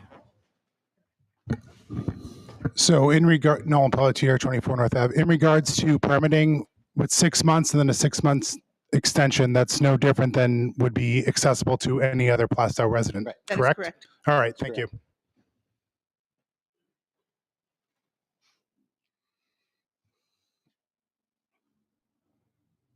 Okay, so you folks good with adding the 2 names specifically to that? I'm good with that. I'm good with the date. I'd like to have unfeathered access by health and fire Yeah, Do you mean and building inspector. or unannounced? Unannounced. We understand the building inspector, you have a personal, that alleviates that issue. I do have. I'm not willing to cut him out of it personally. I wouldn't vote in favor of that. Patrick could be his second. Well, can they, D could be his second. No, can they do no. unannounced? No. No. Or does it have to be like a 24-hour notice or something? Unannounced. is that in? I don't know how it the applies to document somewhere? residential. I know they can do unannounced for a commercial site plan. I Right. don't know how residential would work. Well, It is we can considered just private define it. property. We can define it as condition. I just don't know if We can do that? that he can legally do an unannounced Right, because on a residential private property. That's the only thing I'm concerned about. You can certainly go unannounced, but you have to get permission from the property owner. to Right, enter if he the goes property. unannounced and the property owner says, no, today's not a good day, he can't go. Okay. yeah, because there's certain things they'd have to see inside as well. They have to check egress, they have to check smoke detection, carbon monoxide detection, all the life safety issues. To make sure this is set up right, it's not gonna hurt or kill somebody. Nolan, you have one more? If it would be amended, like if it was agreeable, would it be, could both parties agree to a future meeting at like a set date? Is that something they could do as opposed to unannounced inspections? I don't think that, If you're setting terms on, I think that's the whole thing, right? This is a variance, right? So you're setting terms, correct? Yeah. So if it would be agreeable to both parties, could you not set terms for a future date for inspection? The certificate of occupancy inspection would have to be something scheduled because it would be all three. It's usually they go together. Yeah. Doesn't mean they can't go separately, but usually for the convenience factor for everybody, they go together. You have it written in here in the conditions that it has to be signed off by all three. So all three would be doing an inspection. I don't know if your question is ongoing inspections, which really isn't addressed by this. This is just addressing the initial certificate of occupancy and the safety of the unit initially. So they would all be signing off and inspecting it. Yeah, I think that unless we were to put something in here about subsequent inspections over time, any further inspections would be derived from complaints or the property owner's request. And, I think if you're getting into what about those as opposed to the scheduled certificate of occupancy, how do we deal with, making sure that there's ongoing compliance? I'm not sure there's a clear pathway for that unless we set it out. I think it needs to be the normal course of what it would always be anyway. Okay, so basically leave that part out, but, okay. But all three will be involved for the CO. That's what you have in one of the That's what we have here. conditions. The certificate of occupancy shall be issued only if the above conditions are met and shall be signed by the building inspector, health officer, and fire department. And I do not think any of those three would sign something they have not inspected. I wouldn't ask them to. Right, but I'm just saying it wouldn't happen. Okay. Okay, you folks good with that? Can I just reread the conditions off? Oh, I'm sorry. One more. I had one other question for you. Dave Tiberio, 17 Chandler. So what would be, for these inspections, what would be the timeline? Are they going to be a week from now, or are they going to be extended 30 to 60 days from now? Because in another, say, 25 to 30 days, it could be snowing. We could have a foot of snow on the ground. How are they supposed to inspect everything? They do. They do it. They do it for houses. They do it for everything. Well, this is a camper that's in a yard that's going to be covered in snow. It's not a house. I believe our you know what I staff mean? is fully talented and able to equip themselves for that. And Okay. they would not sign off if they could not properly inspect. And Right, and what I'm asking is, how long would it be till inspection It would time? be sooner rather than later, since these people need a certificate of occupancy Right, in order to legally be there. right. But Okay. I can't speak for the building inspector. Right. No, I know. I'm just You know. trying to find out if you have a timeline where they have to do these inspections in normal proceedings. Is it in? well, no, but I would note for the board that there is a 30-day appeal period that no permits can be issued within. So it would be the 31st day from the issuance of the variance, right? Now, didn't the legal document say building permit has to be in place by December 1st? No, the application has to be in place. Application for permit. Yeah. Okay. But don't they also have to submit plans that have to be approved before they get a building permit? Absolutely, they do. But And they that's- haven't- That's on their plate. We can't. Right. You can't have anything to do with that. That's on. No, their no, I plate, know. whether- But if whether they or don't not. have the plans submitted think by the December It's back and forth. 1st, Small stuff has to. then kinda this stop. stuff goes in effect with the camper because they don't have the building permit, they don't have this, they don't have all their ducks in a row. The building inspector's got a month to respond to the permit request. So it could be any time in December. And I just would remind the board that there is a order signed by a judge in place that has consequences if certain time benchmarks are not met. Well, here's the other thing we could do then too. What we could incorporate that court document into our conditions and just say, if this, All the this will benchmarks. become, There you go. Yeah. this will become void if they don't follow the Right. court There procedure, you the go. court document. Basically, if they don't follow that, they no longer have permission to live in the trailer because the variance becomes void. Make sense to you? It does, but I'm still they have till December 1st to submit the stuff to get their permit. Yeah. How far out? I mean, we're at almost the end of October. We have a month. Right. Is he going to be there in a week? Or is he going to go there at the end of the month? This is what I'm trying to find out. I guess, and I can't speak for him, Yeah. so I don't know. Okay. Yeah, Okay. in terms of we should put a date on it.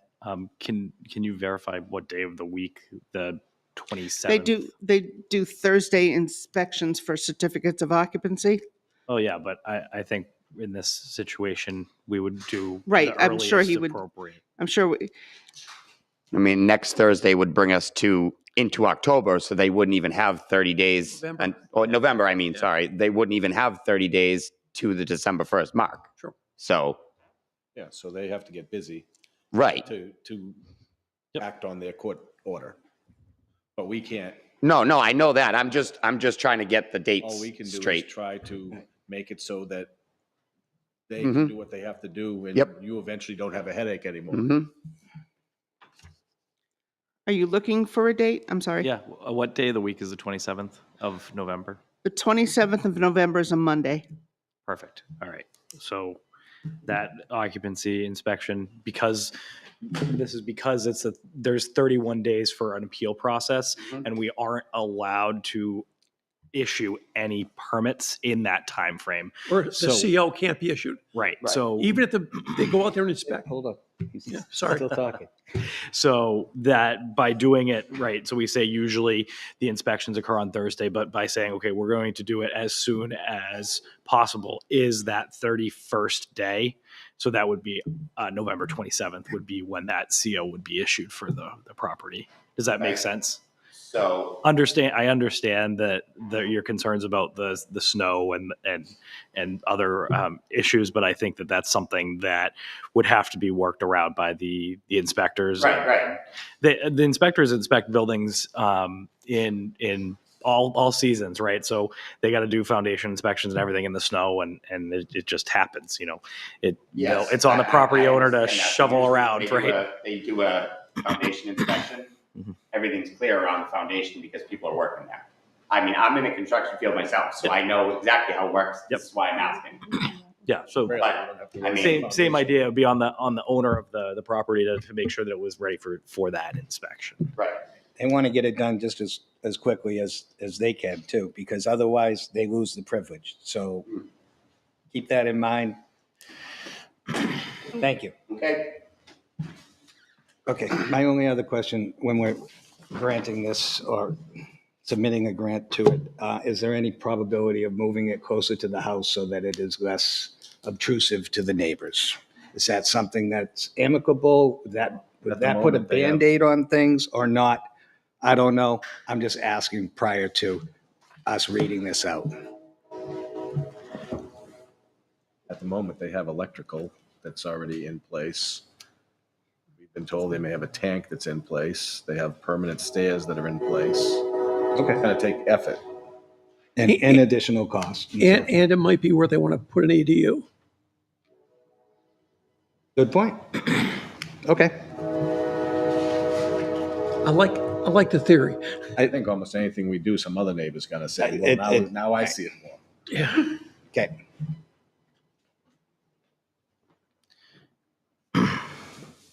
So now, If I could just, I'm Go sorry, ahead. were you ready? Yeah. I'm good. So if I'm understanding everything that I think I've heard, the conditions would now read, the variance is temporarily granted due to the recognized disability of a broken back and is for the sole use of Terry Roby and Mort Roby and shall expire no later than January 1st, 2025. The camp will remain 15 feet setback. That hasn't changed. Building inspector shall verify that any electrical, water, that hasn't changed. Health officer verifying sanitary, that has not changed. Wastewater tanks has not changed. The bullet for building and safety department shall issue a temporary certificate of occupancy that shall expire January 1st, 2025 at 11:59 p.m. The sign off by the health officer, building inspector, and fire department. Violations would negate the variance and cause a revocation of the certificate of occupancy. Violations would immediately invalidate the variance. All date benchmarks that are included in the Superior Court decision are incorporated into this grant if the variance is granted. And the temporary CO shall be issued no later than November 27th. I make said motion. Oh, I just have one. You're not in deliberations yet. I just wanted to make sure that. I just have one comment. I think that if any of the court ordered remediation steps are violated, that would also nullify this as well. Okay, so all date benchmarks within the Superior Court are incorporated into the variance, and if are not met, also invalidate the variance? Yeah.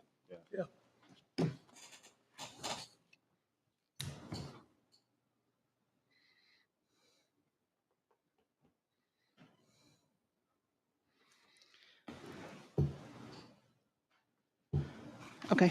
Got it. We all good? Yes. We're about to go into deliberative session. Any last comment? No, sir. Does our conditions are acceptable? If Yes, they were thank you. Approved? Okay, in that case, we're going into deliberative session. We can't take any more input from anyone. You're welcome to stay and listen. You're welcome to stay and see how the vote goes, or you can watch it on TV or on Vimeo. You're watching on Vimeo or whatever. Have a good night. Do you need me? May I be excused? I'm sorry? I said, do you need me? May I be excused? Yeah. Okay. Just We're making good. sure. I Have a can't take wonderful any more evening. information from you. Professional courtesy. Thank you. Okay. And you're welcome to stay there or go back So I there, have a whichever. question for you. We can't, I mean, basically, right, our hands are tied by that document by the judge, aren't they? We have to approve it at this point, right? No, but this needs full approval. We okay to go into deliberative, folks? Yes. Okay, we are now, I get to use my gavel, Oh, God. in deliberative session. If somebody, when you're making the motion, you can just read the top part and I'll incorporate. You don't have to read all the conditions again. I'll incorporate. Or you could just state the conditions that were read as part of the meeting. Yes. Would somebody make a motion? I'll make a motion. I move to grant the request of Barbara J. Breyer for the variance from Article 5, 22017.6, and to permit a camper to be used as a temporary living space at 14 Spinney Ave, tax map 38, Lot 15, with the following conditions as VD has publicly announced prior. Second? Second. Thank you. Okay, Go through the 5? pardon me? Go through the 5? I think so. And you have all the other conditions, correct? As I read, yes. Perfect. Perfectamundo. The proposed variance will not be contrary to the public interest? What do you say, Patrick? This is definitely an interesting case, and it's an interesting trial of this section of the zoning, as this was new as of this year. I think, we've heard a lot from the public around this, both abutters and non-abutters. I think that we definitely, I hate setting precedents for things, especially in this meeting. I wouldn't necessarily want to set a precedent where now we're getting numerous requests for this, and it's eating up all of our time as a zoning board looking at requests for variances from this for campers, right? So I'm not sure that it's not contrary to the public interest, but I would be open to hearing the other members' thoughts on this as well. Yeah, I would say that this is more along the lines of a special situation with the lady needing the operation to the back and the disability that comes along with that. Hopefully, we don't have too many people in town that would go through that just to come before the board to get that type of variance. Basically, we all have this paragraph here where they're specifically saying it can be recognized for a person with a physical disability. I'm sorry, what are you quoting from, Mr. The Unger? Oh, for the statute? staff sheet, title and planning and zoning, chapter 674, local land use planning and regulatory powers, specifically mentions somebody with a physical disability, which would then say if somebody just wants to live in their camper for financial reasons or whatever other reason, if they don't have a physical disability, they don't really qualify. Is this a recognized physical disability? That was going to be my next question. How do we interpret that? Are we going off of the ADA list of recognized disabilities? Are we allowed to use this, a significant personal injury as a recognized disability? Are we allowed to call something a disability? The other side of that coin is they weren't residents on the property prior to this happening. It wasn't like they were living at that facility and they hurt themselves or that building burnt down or they became incapacitated there. They're being brought in by family members. Right. Which adds to the compound of all of this as I was looking at it. If it was that house that burnt or became mold or whatever issue that happened and they had to live outside of that dwelling, I could see that variance because they're going to rectify that situation. And they're going to do the same here. They're going to rectify the situation by putting the dwelling into a position where it can harbor those people. But part of this whole thing in the back of my head has always been they weren't there. Right. Right. Brought in by family. I assume it's family. Also, Am I not speaking loud enough? I apologize. Also, as we go further down Usually I that do. paragraph, any variance granted under this paragraph shall be in harmony with the general purpose and intent of the zoning ordinance. And it's not clear to me that this is. Right. The way that I read this paragraph, and the way that I am interpreting it is this is, there's some issue where someone needs to put a ramp on the front of their house. I'm sorry, needs to do what? Needs to, for example, put a ramp on the front of their house because they have a permanent recognized disability that they are going to need access for, and they don't meet whatever criteria. They don't meet a setback, or they don't meet, another criteria of zoning that they need relief for because they have a disability. I think going back to that the recognized physical disability wording, we are not been provided with any documentation besides what was said by the folks representing that there is a documented disability here. So no, I don't want to discredit their word, but I just want to be careful around this particular topic as it relates to that.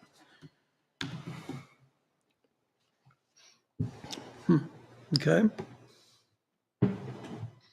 Just let's go down to the second criteria. The spirit and intent of the ordinance is preserved.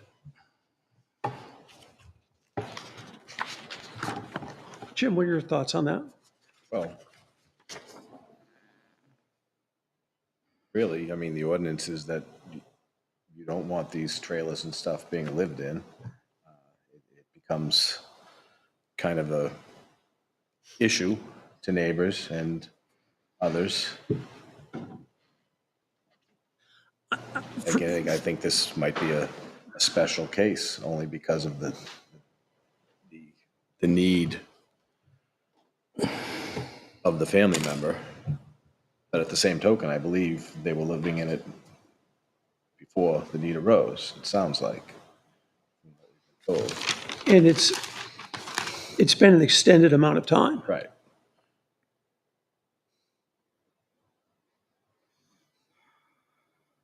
So it's not like we're being asked to, for a 1 or 2 month time period here. This is, over a year from now, and we've heard testimony, it's been at least a year already. So I'm having difficulties with the spirit and intent being preserved because it's just such a long time period. Right. I don't know. I have a little different slant on that. I'm looking at it, a year is a reasonable amount of time to have the exemption in place for a situation like this. And that after the year passes away, it may seem like a long time, but it is going to go away within 370 days, let's say. And Okay. I mean, that's one of the beauties of this board. Everybody looks at things with a little different slant. yeah, I have a question actually, and maybe this goes back to, we can't necessarily look, we can and we can't look at what the court has decided on for certain dates, because under this section that we're talking about granting right now, the variance would only last as long as the physical disability did. So what is the surgical recovery time from that? And that would likely be far less than that year. So in looking at how we enforce our rules here, I don't even think that we could do it out to a year. We could only do it until their recovery period was over. And I'm not a medical doctor. I wouldn't be able to opine on what that would look like, but I think from that standpoint. I understand that outlook. Okay. There's substantial justice in granting the variance, which is the one we trip over almost every time, a little bit. Because no, any loss to the individual that is not outweighed by a gain to the general public is an injustice. I mean, I think we've heard from the abutters and others that,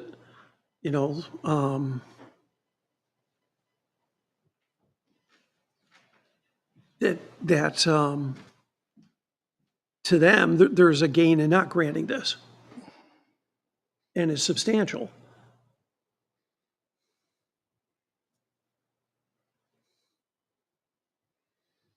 At least that was my takeaway. On valuation and. I was a bit surprised on Mr. Unger, could you get a little closer to that mic? how we have so many cases where we get no emails at all, where, what did we have, 4 or 5 from just general I think there were citizens of- 5 total. citizens of the town saying, we don't think people should be living in trailers. I think that the people of the town did also make that clear when they voted this past year to enact this as a zoning rule. This is true. The values of the surrounding properties will not be diminished. I think in the short run, they will be. Yes, the neighbors, I would say, yeah. In the long run, if we grant this, will it be? Don't know, but It's hard to say. There'll be a larger dwelling on that piece of property, and by communications she set forth, grading and hydroseeding and a more beautification of it. That's long what's run. being said. Yeah. Right. Yeah, and we can't really know how it will be built, what's, Right, we don't have it any, might be built to standards, but, brick, siding, colors, everything else about it. We don't know, can't make a judgment on that. I think that I'm not sure that I would take that necessarily the long term into consideration, because they could put up an ADU today without coming to this board, without going to the planning board and just getting a permit. And they would be allowed to use any construction material that falls within the applicable Well, true. codes, right? So True. But I think we're looking at how does this apply to allowing that trailer to be used as a dwelling for the next year, in my mind.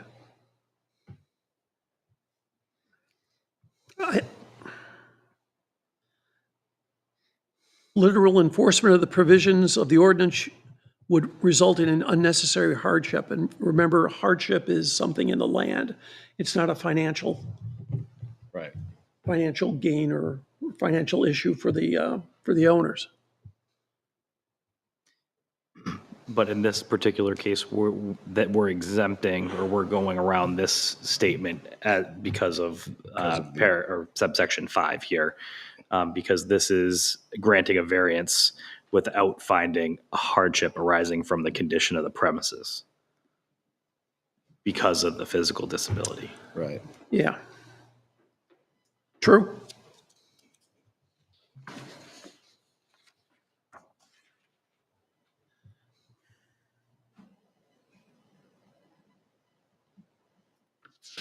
You folks have any other thoughts before we go to a vote? I have thoughts that we didn't clear up any one, 2, 3, or 4. I mean, none of these were I think unanimously Well, they're not agreed gonna be. upon. That's or- how we have 5 votes. I understand that, but usually we have really solid feelings walking through the 5 Right. when we're doing this, so. The fact that we're having difficulty in doing that is kind of indicative, Right. by itself. I'm going to say, I think this is a special situation. This is different from a lot of the zoning matters that are brought before us, and I don't think this particular subset paragraph is used that often. So, I think weighing that into is important with all of the other factors that. Well, that that's we've just, talked about you're talking about today. 5B. Yes. Okay, but then we have to look at 1 through 4 as well. Oh, yeah. Yep. So.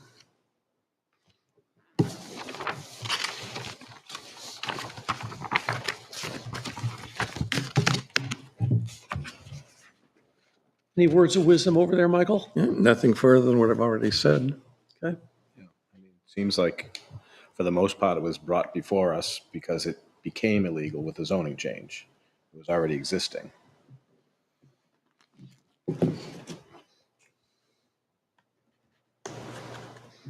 True.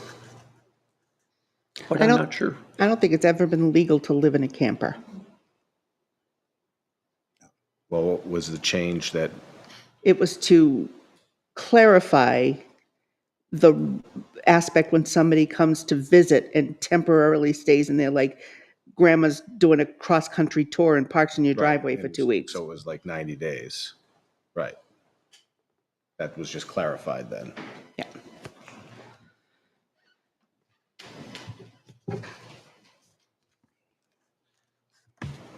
I think we're just going to have to vote on this, guys. Okay. Call for it. Dee, call the roll, please. Jim Unger, No. Michael Murray, Yes. Jonathan Gifford, No. Patrick Kiley, No. Peter Belo. No. Your vote is 1-4-0, and the motion does not pass. I need you to state your findings of facts and reasons for the record, please.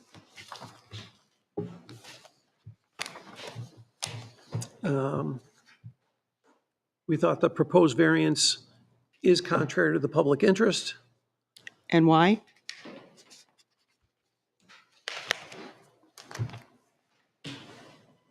Because the public interest is not having people dwell in temporary housing. The spirit and intent of the ordinance was not preserved. If I'm speaking out of turn, folks, say, Peter, you're wrong. Okay, please. Please. Please. Spirit and intent of the ordinance isn't preserved.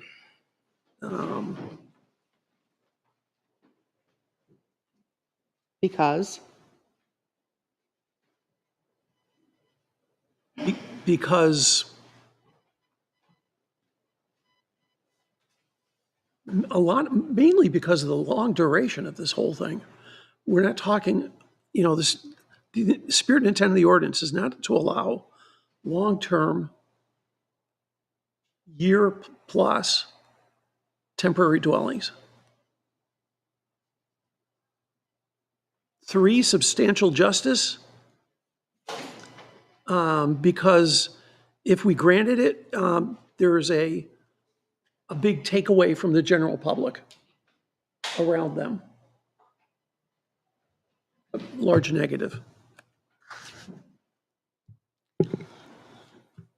Values of the surrounding properties will not be diminished. Again, over that year, I'm convinced that the property values will suffer because of that.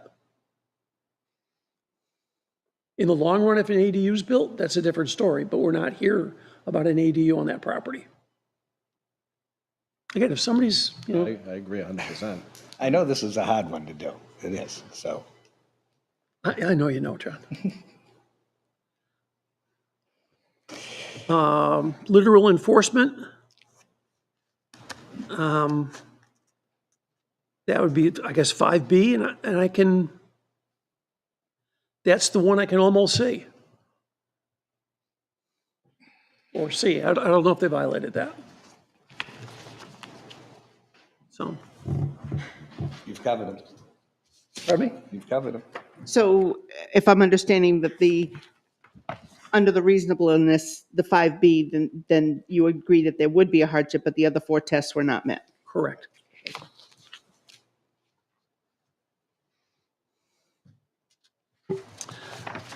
Thank you. And I thank everybody for their inputs. I thank the board for earning their copious pay on this.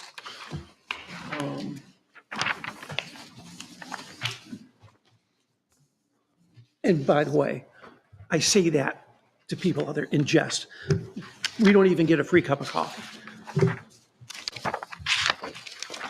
Hey, Dee, would you call the next? If you could give me just one quick second, my Sure. apologies.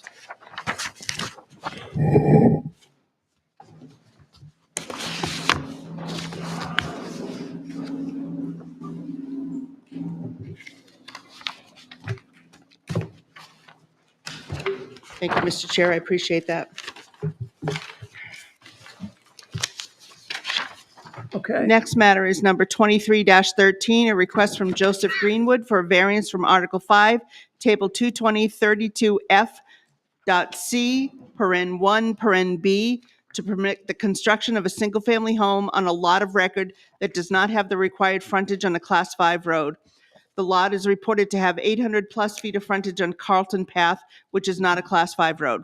The property is located at 2 Carlton Path, AKA 14 Linwood Street, Tax Map 18, Lot 8, in the LDR zoning district. John E. Landry is the property owner of record. I do have a letter from Mr. Landry that allows representation by Cornerstone and by Mr. Greenwood. Okay, come on up. And yeah, Dee, would you put the, I'm coming. I know.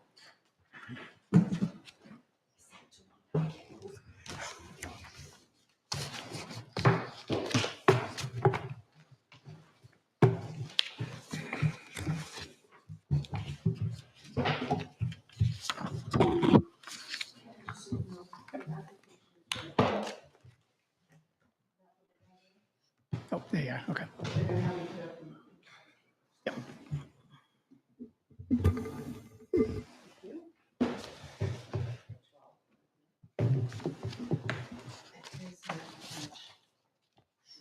Okay, good.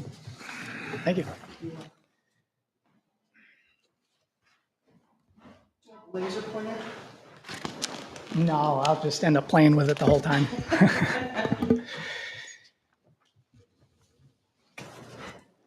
I'll let Dee get back to her spot so Sure. she can catch up. Sorry about that. That's all right.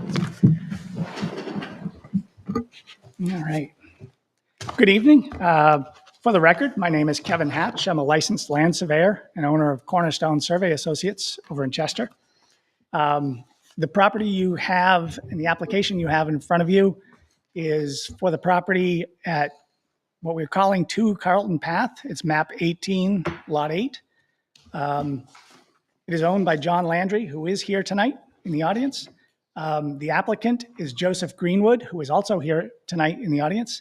This is a variance from Article 5, Section 22032F C1B. Essentially, what we're asking for is permission to build on this existing 4-acre lot that has frontage on Carlton Path, which is not a town-maintained road. As you know, the requirement for this zone would be about 2.5 acres and 200 feet of frontage on a Class 5 road. So we're here tonight requesting that variance for the frontage. The frontage on Carlton Path is about a 20-foot wide gravel road that extends off of the end of Linwood Street and goes up in to the Mosier's house. They're here tonight also. The path continues beyond Mosier's house, basically is a trail, a forestry trail into the town forest, which butts our property and the Mosier's. So the request and what you don't have in your packet might be a little better. I'll hand out paper copies, but I have a large copy here too. Thank you. Thank you very much. Thank you. Thank you.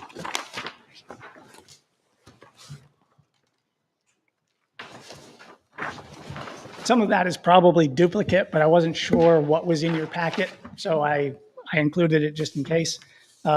He doubted me. Well, I just couldn't completely remember how many copies and of what I gave you, so.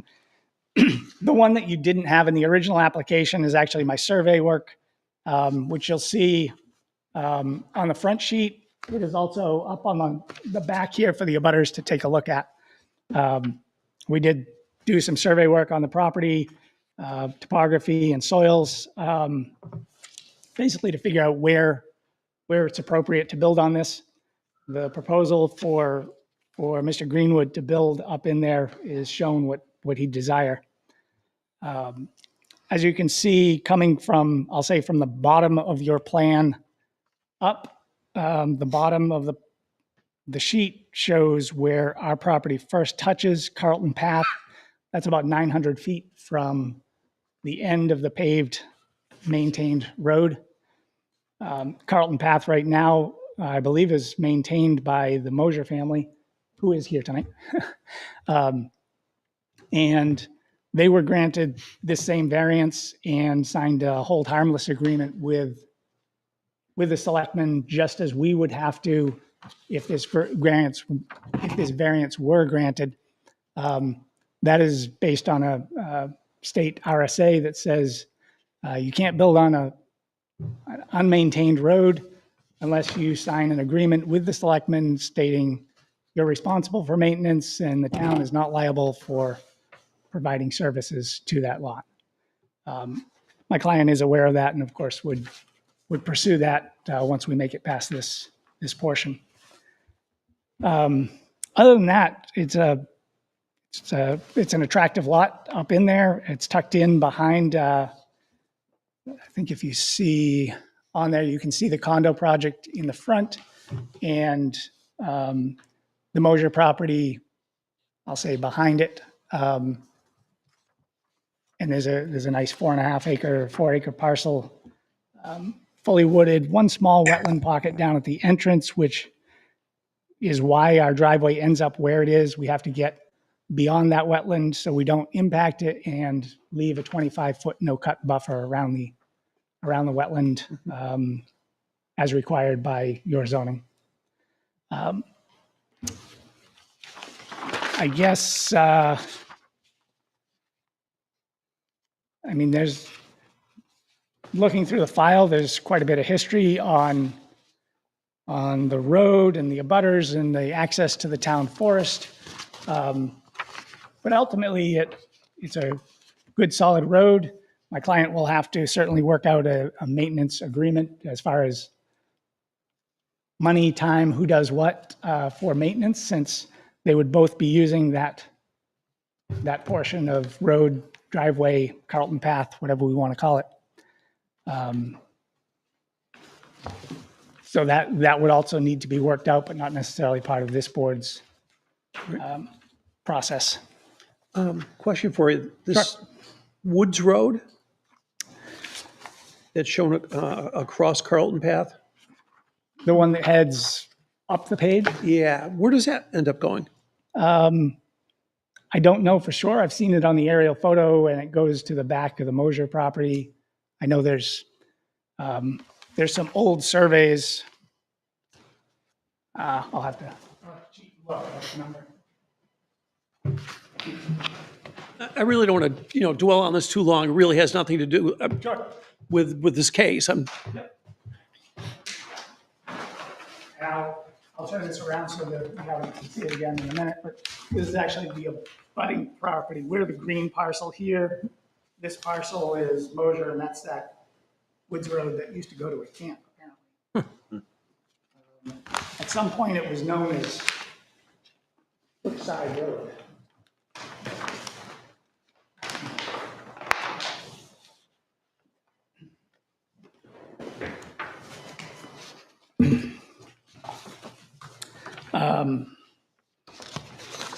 In the packet, I did include, the aerial photography with the tax map, similar to what's on the screen.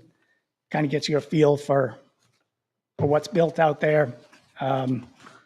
Obviously, a copy of the deed. This lot was created long before zoning. It was actually part of the same property that Mosier's and the town forest was. It just got cut off as that side of the old Frog Pond Road and this side of the old Frog Pond Road. So I left a sample of what Plastow has done for I'll call it a hold harmless agreement. It's the agreement and release form.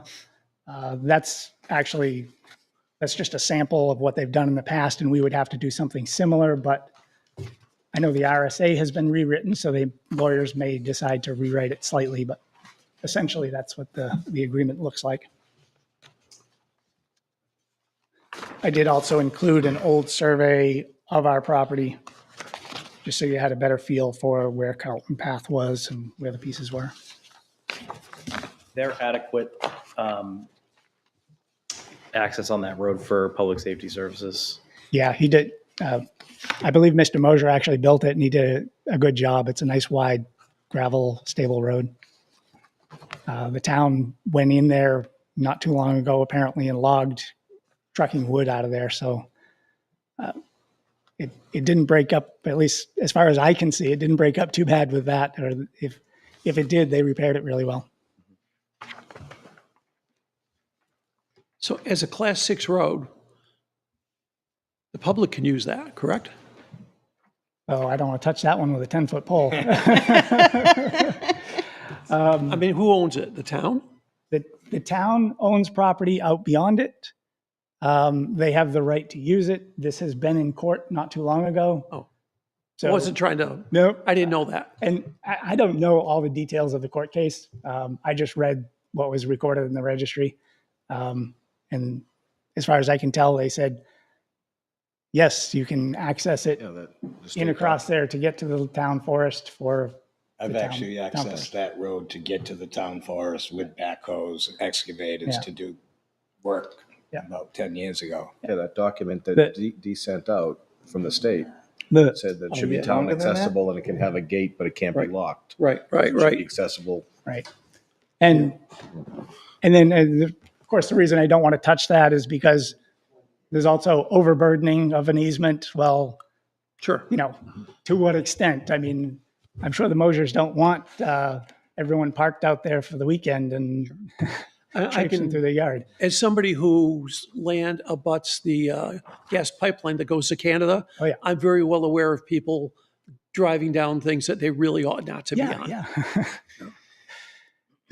I would say in land surveying, I would say 90% of the disputes we end up with are actually easement, right-of-way, roadway, is it ownership, fee, easement, it's just messy. So, Yeah, I would have to say, I can't remember where it was when I was researching this before today's meeting, that on the road, the road level 6 or grade 6 road, public can use it. The owners can put a gate on it, but the gate cannot be locked. So that the person could open the gate and Sure. continue using the road. Document Dee sent out from the state. Told us that the Oh, Dee- document that had that. Yeah. Was that what you, thank you, Dee. and because the terms get mixed and scrambled and misunderstood, the state did rewrite that RSA to basically to blanket it, saying, okay, not only class 6 roads, but private roads, because it's sometimes very difficult to prove that something is a class 6 road, because was it a class 5 road that the town for some reason stopped maintaining? Was it something that people just always used? It's so difficult to create a paper trail that fits any of those. They've broadened the definition at this point. So whether it's a private road, town road, class 6 road, whatever it is, it's still the same RSA. We're working as a class 6, so it's. Okay. I'd be happy to read the application into the record if you'd like. If you want to answer questions or talk to anyone else, that's fine too. Well, we do need to go down the variance criteria. Sure.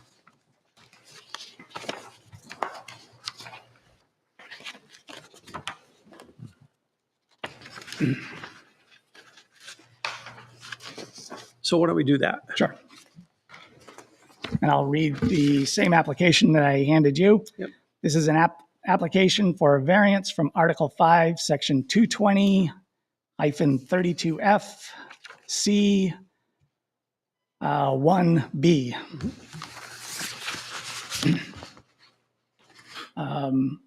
This request is to allow the construction of a single-family home on the existing grandfathered, non-conforming 4-acre lot. The lot has over 800 feet of frontage on Carlton Path, which is not a Class 5 highway as required by Plastow zoning. The proposed variance will not be contrary to the public interest because it will allow a single-family home on a 4-acre lot without any additional infrastructure for the town to maintain. The spirit and intent of the ordinance is preserved because this request meets the intent of the ordinance, which is to promote a rural character by spacing homes with 200 feet of frontage. This lot has over 800 feet. There is substantial justice in granting the variance because granting this variance will allow a reasonable use similar to surrounding properties without adverse impact on the public. The same variance was granted for the property directly across the road from this lot. The value of the surrounding properties will not be diminished because a new home in this location will have no negative effect on property values. New construction of similar use generally improves property values. Literal enforcement of this provision of the ordinance would result in an unnecessary hardship.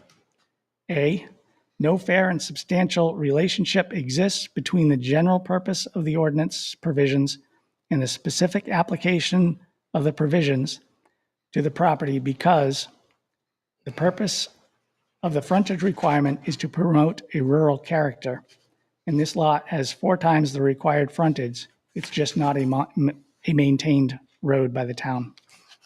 The proposed use is a reasonable one because the frontage road will be privately maintained. It will allow the landowner use of his land just as the surrounding lots have been allowed.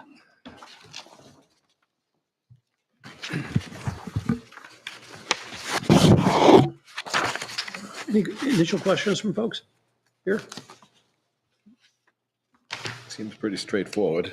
Yeah. 6 and 7.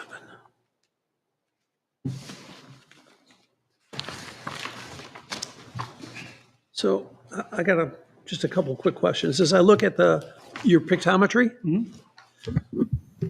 across the path, Yep. there's a couple other small parcels labeled 6 and 7. Yes. And I see that lot 7. Oh, okay. I didn't see lot 6 initially. Town of Plastow owns lot 6. I'm seeing. I believe they've recently taken that for taxes, whether that was, I'm sorry, they've done what? they took it for taxes. Really? I said the same thing. I had to double check and make sure I looked up the abutters right. And lot 7 is owned by somebody now residing in Gloucester? Another private landowner, yes. Again, doesn't affect your case. Just asking the question. It's curious, yep. So that implies that somebody could be coming at some point in the future and asking about building at least lot 7. They would be looking for both area, Right. area and frontage. Area and frontage, okay. And Yeah. probably setbacks. Okay. so. Okay. And Plastow owns lot 3 as well. It's part of the town forest, right? Yes, yes. If you look at the scale of 6 and 7 as compared to, say, the Mosier's house, Yeah. you couldn't get that to meet the setbacks and get a septic system, and I mean, Sure, okay. it would be tough sell. Okay. I probably wouldn't answer the phone if they called me to represent them. Okay. Really? Yeah, the operative term is probably. Well, Trying to get a 75-foot well radius would be a challenge. Yeah.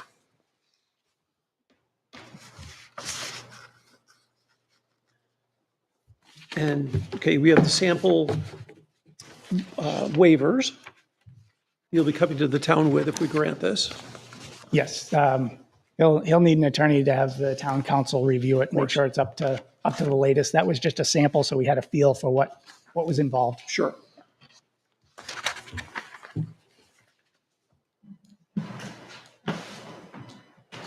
Again, doesn't affect the variance necessarily, but, so you don't expect town services up there. So There will be no, where do you put the trash can? right? Just like I do in Chester. I throw it right in the back of my truck. I have to drive to the dump. So, Oh. Well, except we don't have a dump. You can well, drive your trash That's to his here. problem. He'll take care of it. yeah. The potential builder / buyer of this lot lives right up the street on Linwood. So I'm sure he can figure out how to get down there to Fine, set his fine, trash can fine. out. Okay.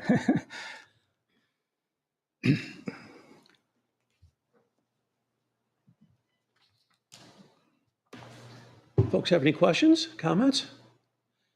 I think it's a great opportunity for somebody to get a perfect piece of land out in the middle of nowhere, quite honestly. It's beautiful land out there, too. Yeah. Okay, Dee, do we have any letters from, in favor of this?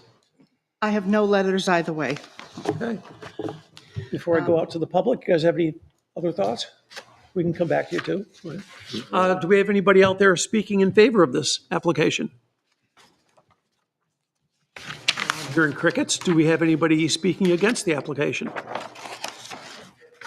Would you be so kind as to come up to the microphone?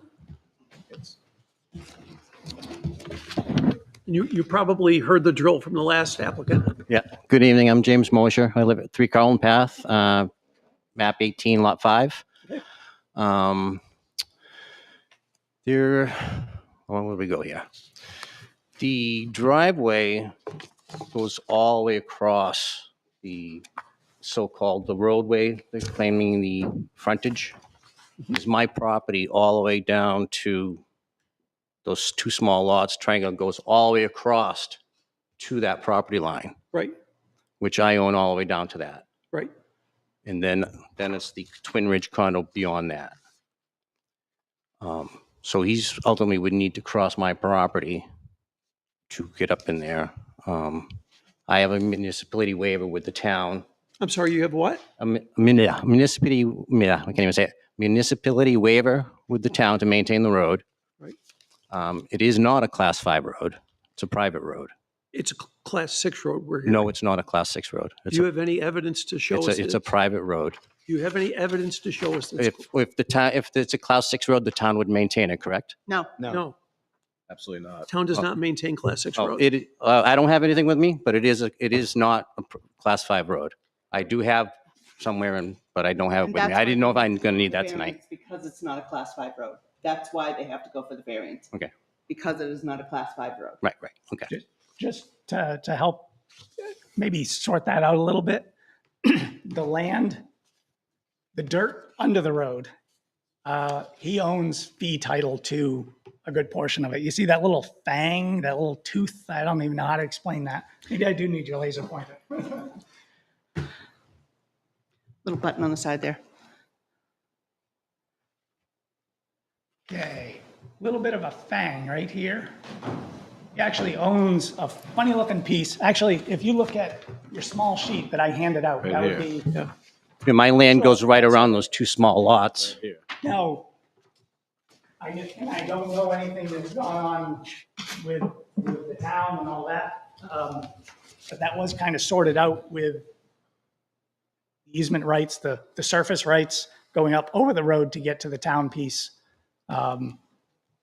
Was deemed to be The town had taken private me to road, court class to 6, get I don't know. But across the road. Hold on, one sec. it was granted or clarified by the court that there was an easement right to that road, which means it's the right to the surface. You don't own the dirt underneath.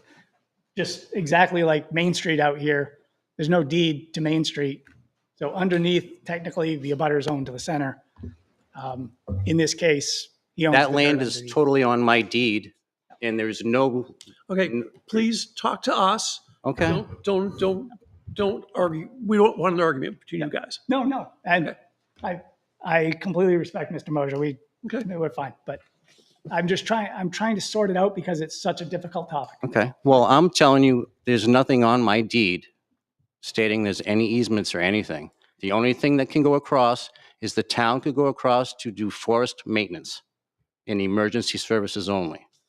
That's the only access or anybody has any grant to come up that road. Other than that, it's our property when it starts there. So So do you have anything in writing to show us that? I can get you all, anything you want. We've gone through so much with this lot in the past with the town when we had to deal with you busting through our lot to go do the logging. That was a big fiasco. So we went to court with the town. The town had no right to come through there. The town owns the town forest. You couldn't come through there either. But now, So we went to court. Judge gave you access to do the logging, and so you wouldn't lose your grant from the state. That's the whole thing. That's all that happened. So the town doesn't even have the right to cross except for maintenance to the property. There's a lot more than we can supply you with what you need. Well, I kind of wish you'd brought it with you tonight, because Well, I didn't know it was going to be inquisition here, but. you weren't notified on this? Well, I about was this? notified, but I didn't know I should have been bringing a lawyer and everything, you know? Just a simple little, but the agreement that was signed for your property to exist, to have a variance, references that it abuts Carlton Path. Carlton Path is mine. Oh, I Well- can't see it from here. I can't even see that screen from here, but Yeah, but basically it's your property was on Carlton Path. It had to have a certain amount of frontage on Carlton Path just to exist, according to the agreement that was signed in 2006. I would have to look at that again.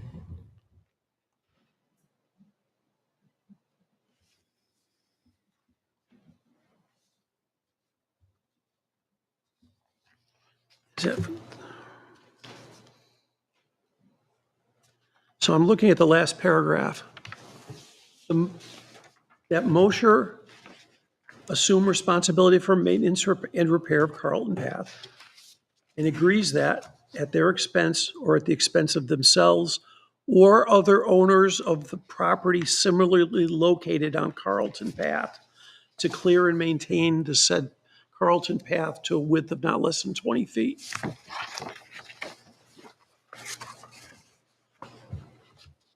So this agreement from 2006 seems to imply that other people own property located on Carlton Path.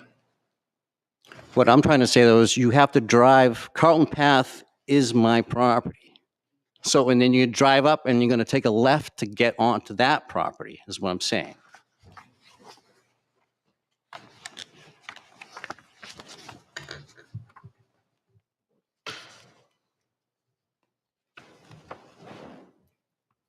Whereas the relevant portion of said Carlton Path upon which Mosher's real property fronts is a Class 6 highway.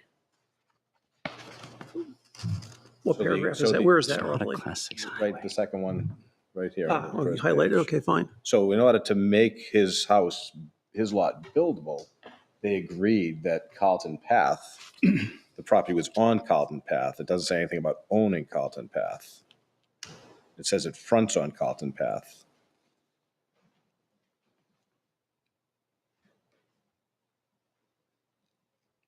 Yep. Seems like that's a land surveyor thing to me.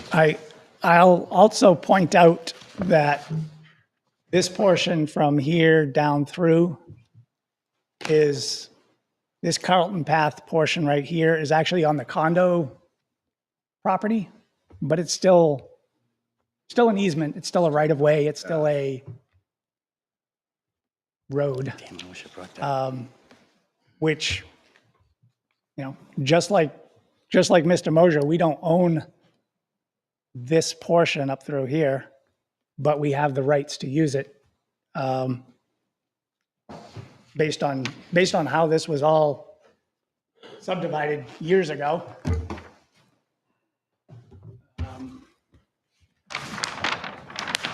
You gotta love New England. You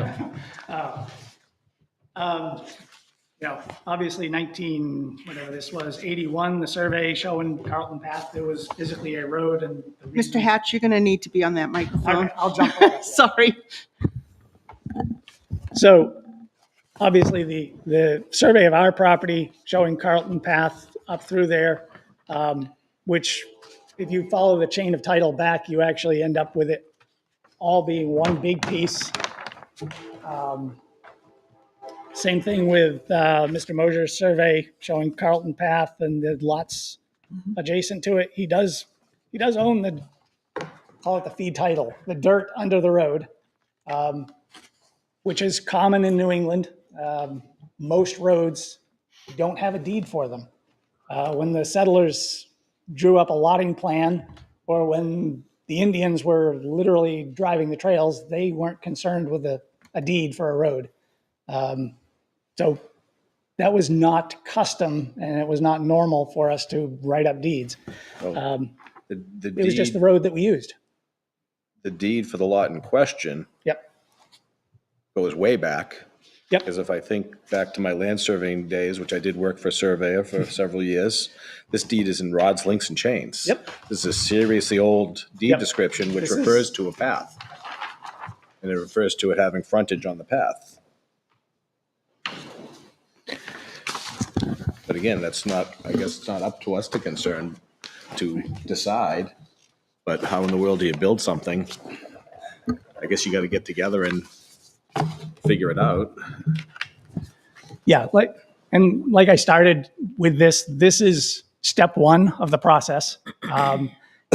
If the applicant were granted a variance tonight, he still needs to work out the details with, the selectmen, which will in turn involve the town attorney and his own attorney to come to a language agreement on what he is and is not legally allowed to do. So, Right.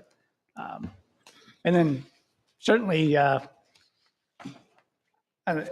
don't imagine that there are too many people that can pay cash for the house. So when the bank gets involved, they're going to do title search and all the additional detail to make sure their money's safe. So there's several layers of inspection along the way.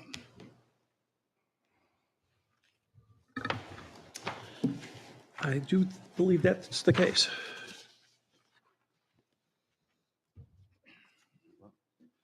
Yeah, you can. May I jump in? I need you to have you up to a microphone, please. I'm Steve, Mr. Mosier. My name is Kimberly Raymond. I am not a resident of Plastow, but I own property in Plastow at 7 Linwood Street. I'm sorry, where? 7 Linwood Street. Okay. Okay. When I purchased that property, it was the last house on the right at the end of a cul-de-sac. Okay. Okay.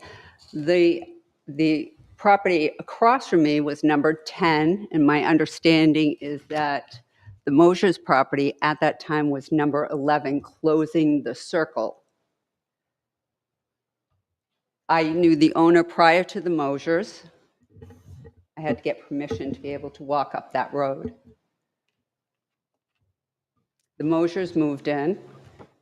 They've done a great job of maintaining that road, but permission was requested to utilize the road because it was a closed loop. My family and I are hiring consultants to help us with this, and I'm not necessarily for or against.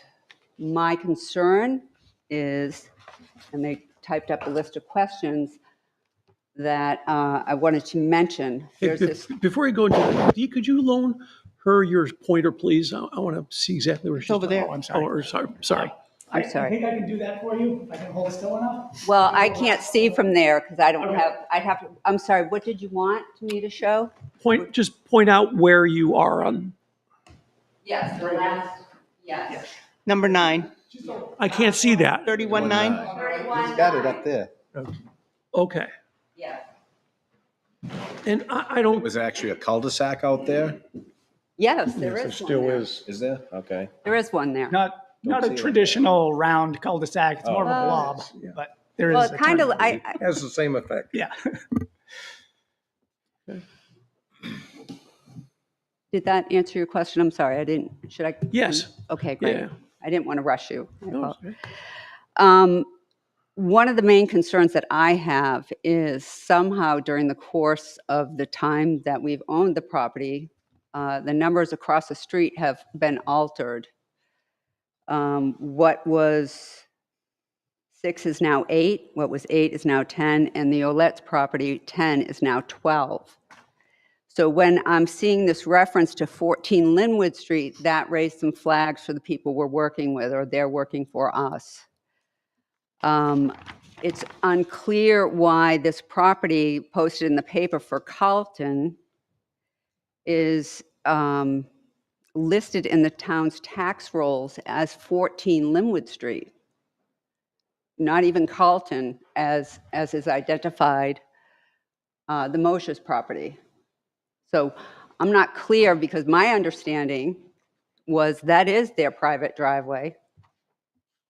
I'm vaguely aware there was some litigation with the town for logging access, which was a specialized easement of some sort. I really don't know. But because it was a private way. So the tax records seem to be amiss. With additional development on Carlton Path, what is going to be the traffic impact on Linwood? Emergency vehicle access, maintenance, and snow plowing. I think, I forgot the gentleman's name, but he had mentioned that there would now have to be an agreement made with the Mosers to somehow, I feel badly for them, that now somebody else is going to get access to their property and they have to figure out how that's going to be maintained. Mr. Mosher has the equipment to maintain that road because it gets rough, really rough. That driveway, actually, I've seen him grading his driveway consistently. So, what's going to happen there? It might impact their ability to sell their home or the value of their home. It's quite concerning. Again, that's a different issue, but it's an important issue. And I'm sure it falls within the 5 requirements. One other thing I was asked to mention is the town's spreadsheet 2022 year-end values by address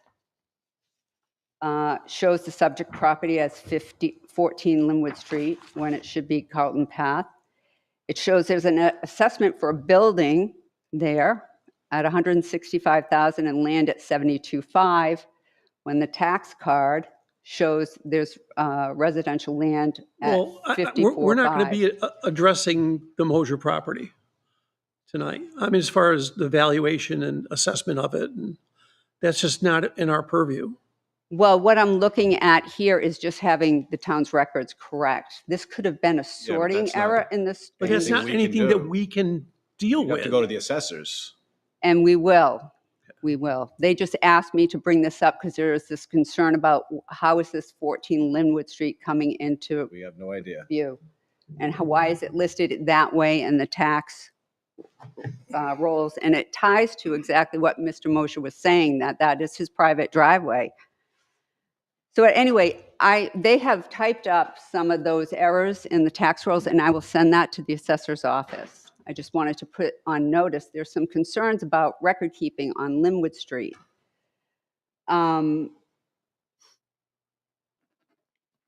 I will send those, but again, there's going to be now issues of increased traffic, maintenance of this driveway, which he has done. What happens if that falls apart? And what will the impact be on Linwood Street as a whole? There's a lot of wetlands and vernal pools that I understand are protected by the state. I don't know if those are a factor, but I just wanted to mention that as well. We're being told that they're avoiding the wetlands totally. Right. And maintaining a 25-foot wetlands buffer beyond the wetlands. Really, you can't just work up to the edge of a wetlands. Yes. The town says you got to stay a certain distance away. That's 25 feet Yes. generally. So I think that's addressed. As far as the traffic, Linwood's paved, right? Yeah, Linwood is paved. Okay. The town maintains it up to the end of Mr. Right. Mosher's So- driveway. So our understanding is, correct me if I'm wrong, folks, our understanding is that Carlton Path while it's on your condo complexes, It's not a condo Sorry, complex. your These are two developments. family, yes. your development's land partially, and partially on the Mosier land is a Class 6 road, which is a public road that is not maintained by the town. Okay? And the proposal we're hearing tonight is to put up quantity 1 house, dwelling unit, right? Which, and this isn't an absolute, but tends to be 1 or 2 cars or 3, a single digit number of cars. We're not talking about splitting it up and putting up an apartment complex. Okay, so. We don't have enough land to put more than 1 unit. Right. So I'm just trying to make sure we address the increase of traffic on Linwood. We're talking about 1 extra house. But the issue also is that my understanding is that is the Mosier's driveway. That is maintained by them. And So if that falls apart, So the Mosier has to maintain it up till now because he was allowed by the town to put up a single-family dwelling on that under the condition that he maintain it, because the town would not maintain it. We have another person, another group, whatever, sorry.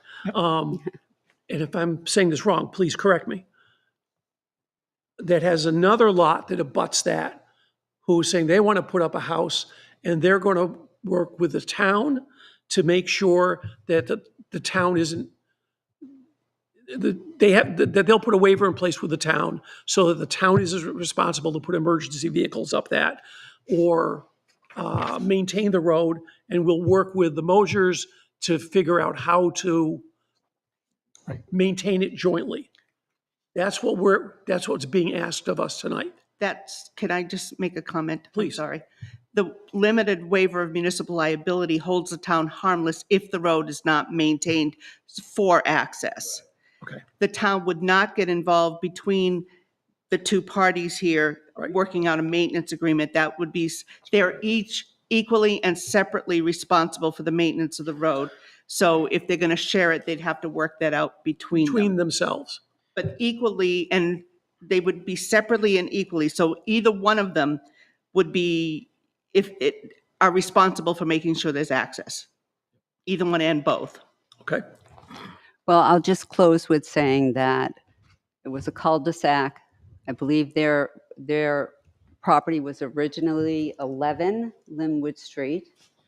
And somehow after they moved there, this new renaming of that driveway occurred. So I'm just looking to get records straight and make sure that it's not going to be a hardship on those on Linwood Street. Thank you for your time. Sure, sure. Thank you.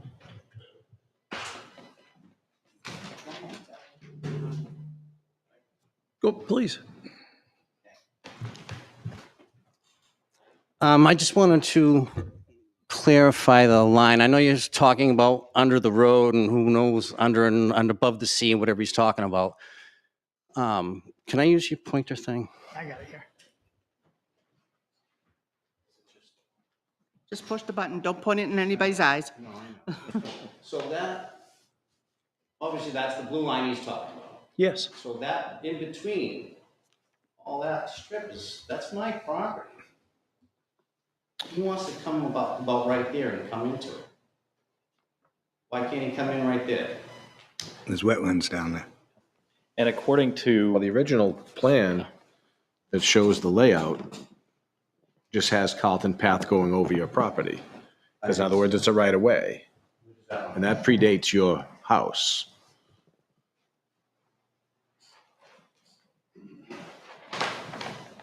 What year is that? You'd be across the way. That's 1981. This would be you over here, and then you have this weird little spike there he was talking about. But Carlton Path goes right across. Yes, that's my lot line. Okay. All the way across. So Carlton Path is on my side. But according, we can't determine that. But the documentation that was made for your house to exist in 2006. This is it. Right. Lot line, that's Carlton Path. You see a little squiggle, it's way over from that line. I think the other thing that we're looking at here is this is recorded in the registry of Right. deeds that says that regardless of where you're saying it is, that it is a class Class 6 6 road.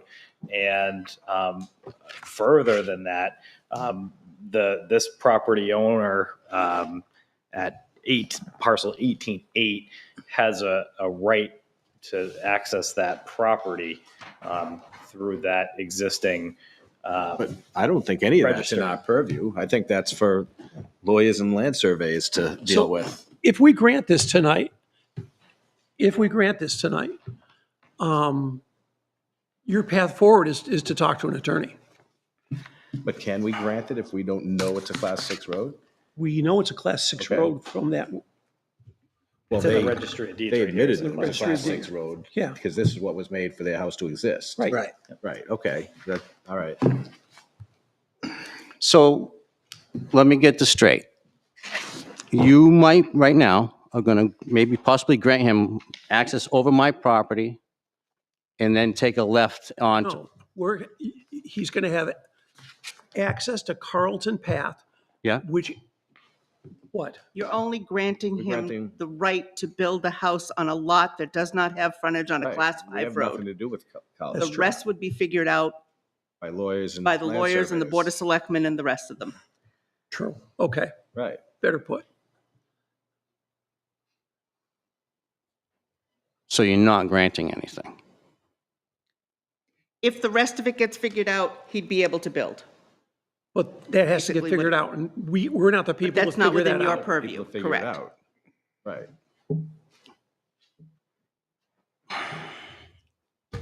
Interesting things tonight. You're making us earn our pay again. You just don't get it. I mean, this is the first time you've done that, but second one tonight.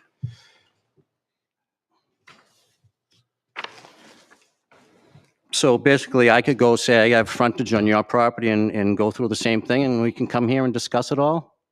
Is that basically what we're doing right Well, now? most roads are laid out. Like I live on Main Street. I know exactly. Well, I know where what my Main property Street is, but this is Right. just way beyond Little Main Street. Right. This is a dirt road, a dirt path I driveway. guess all we're saying is, first of all, we're not telling anyone they can go over anybody's property. Okay. We're just looking at a variance to grant him the ability to build a house, but he has to still make sure the access is legal. But Right. what your property put in the registry of deeds for your house to exist calls that a class 6 road.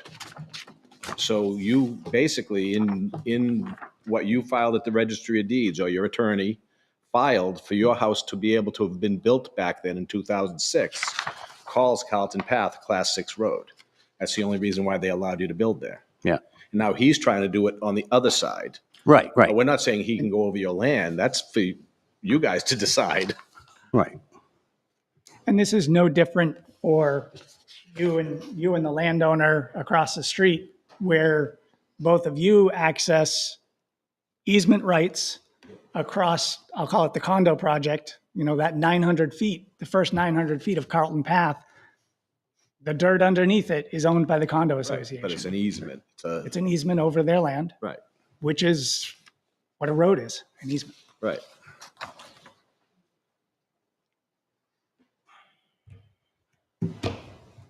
Plain as mud, Huh? clear as mud. It's not right.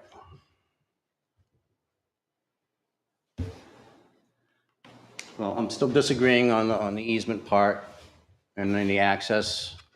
Well, it's Property. it's very clearly a class 6 road. In your own deed, it says that. I still think something changed along the line, so we'll get to it then. That's where it's gonna go. Other than that, I totally disagree with the property, it's our property. It possibly looks like there might be a little section that he can have access before my property by the looks of that plan, but I even think it goes a little further than what's showing on those plans. You drive through other people's property and get to yours. Twin Ridge. Twin Ridge. Sorry, Jake Jams. if you're going to comment, you need to be in a You need to be on microphone. the I need your microphone, name for the yeah. record. So anyway, yes. Okay. That's all I have to say. So I don't approve of this whole plan, and we'll go forward from there. Right.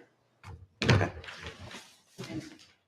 just want to add, I'm seeking that the reference to 14 Linwood Street somehow be struck or removed from this, because it was very confusing for people who are dealing with title issues to be dealing with what's quite a mess, I think we can admit to at this time. I understand, but that's nothing that we're involved with. You're going to have to talk to the assessing office. And we will do that. I just Okay. wanted to mention it here for clarification across the board.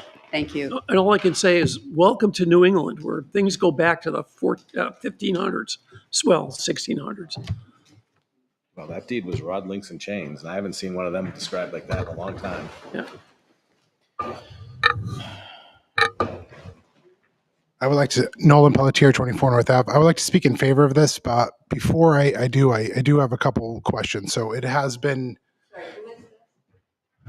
Nolan Pelletier, 24 North Ave. Nolan Pelletier, 24 North Ave. So it has been established. Please excuse me. I was watching this at home. I came back. You couldn't drop us, huh? I came back a couple times. I probably just should have stayed. But anyways, so please forgive me if I missed some stuff. So this road is a Title VI road, correct? Class 6. Class 6, yeah. Is the proper term. What's that? Class 6 is the proper term, which is a public road, correct? Even if it's not maintained by the town, it is a Class 6 is a public road. So, what is the agreement between? I'm sorry, is your name Moser? Mosier. So, what is the agreement between the town and Mosier? Is he maintains his own portion of this road? Is that correct? The agreement is that in order to have gotten a variance or to build on the property that does not have access on a Class 5 road, there's a waiver of municipal liability that says he must maintain the access or hold us harmless if we are delayed or cannot get emergency services to him. Okay, but that was you said that was Class 5, right? Not to build on anything that is not a Class 5. Or better. He had, Okay. better. He had to get this because it is a Class 6 road. I understand. So basically, it's a waiver saying that if It's a he hold can't harmless waiver. he can't hold anyone accountable if they can't come down that road because they don't have the Because proper. we're not maintaining it. Okay.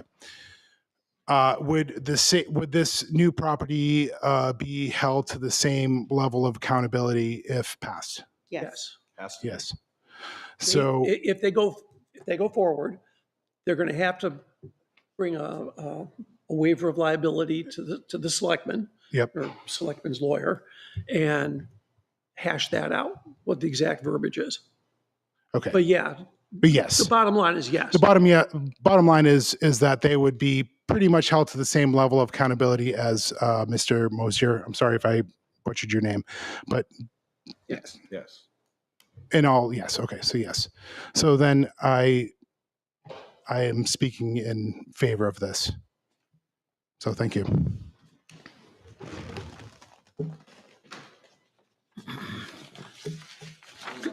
Sure.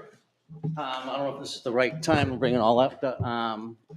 Now say this does go forward. How is he getting electric and how is he getting this other stuff? Not for us to say. Because the electric going up there was our service, It is not for us to say. not the town road service. It's my service. And that might cause them some problems. Again, it's not something we can address. Right. Okay. All right. Come on up. All right. So I don't want to. I'm not a lawyer, but as an electrician, technically the power company owns all the poles, going to the properties, unless it's actually on private property. If they're abutting the road, it is, as far as I understand, it's within 6 feet. They're allowed to do that. I mean, technically, the electric company owns up to your masthead, unless you have a series of poles that are on your property, which is Right, and we don't know, and we're right, not- which is not in this. Right. It's not in your jurisdiction. Right. But I'm just saying that, like, that is, as far as I see it, that's not an issue. That's a utility issue, and I don't see that as a problem. I mean, if it is an issue, then it's for them to deal with, not anyone else, not you guys. So thank you. Absolutely. Absolutely.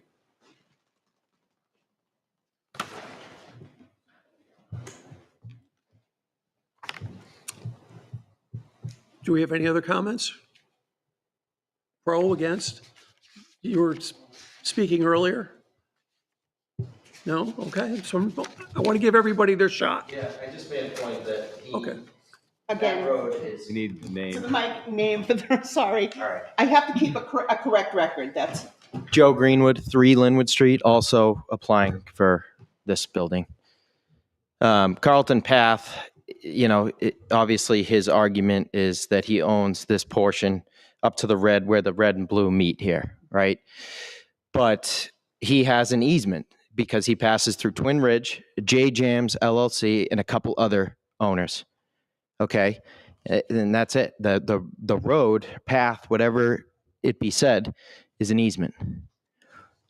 That's all. Okay. Thank you. Fair. Don't even make it the motion to leave.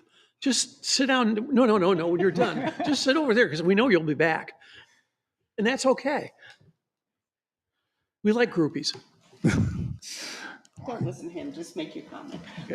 Now I lost my train of thought. See, you ruined it. I literally did, but I'm going to give my time up. Thank you. I didn't intend that. Why don't we start walking through the 5? Pardon me? Why don't we Well, start walking? he did go through the 5.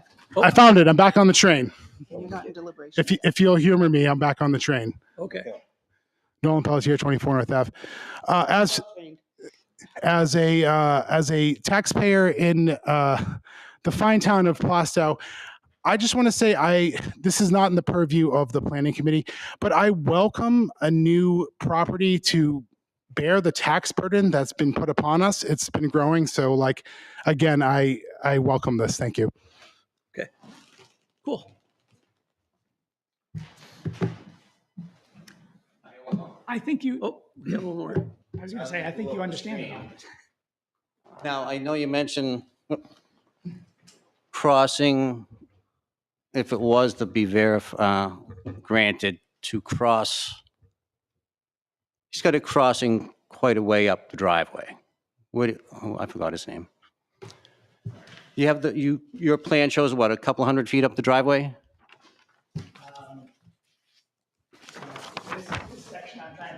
Yeah, well, I'm getting right where your arrow is now. Why can't you get through there? It's wetland. Wetlands. There's wetlands there.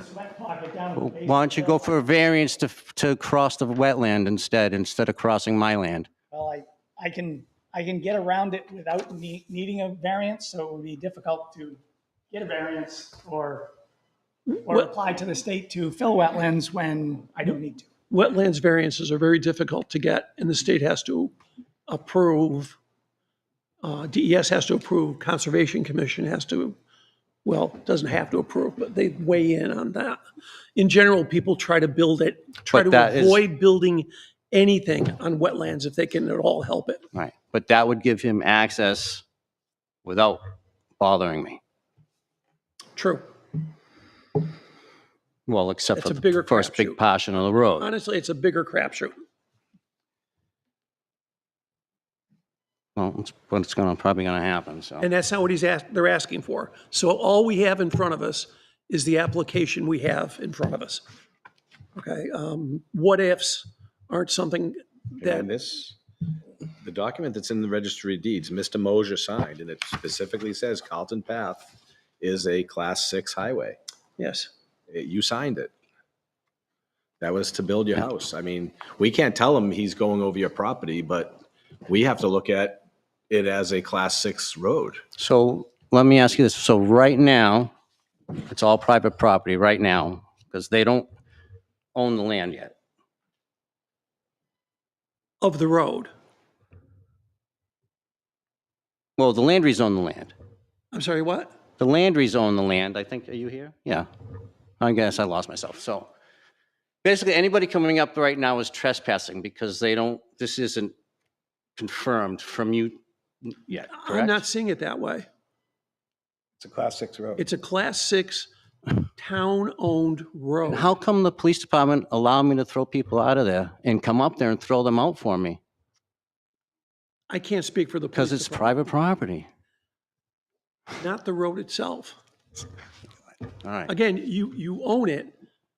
You own the land. I'm telling you, there's something else somewhere. Maybe it went down when we did the logging, but there's something else going on. This goes back to at least 2006. Your document is, No, I think there's something else that we got when we did the logging.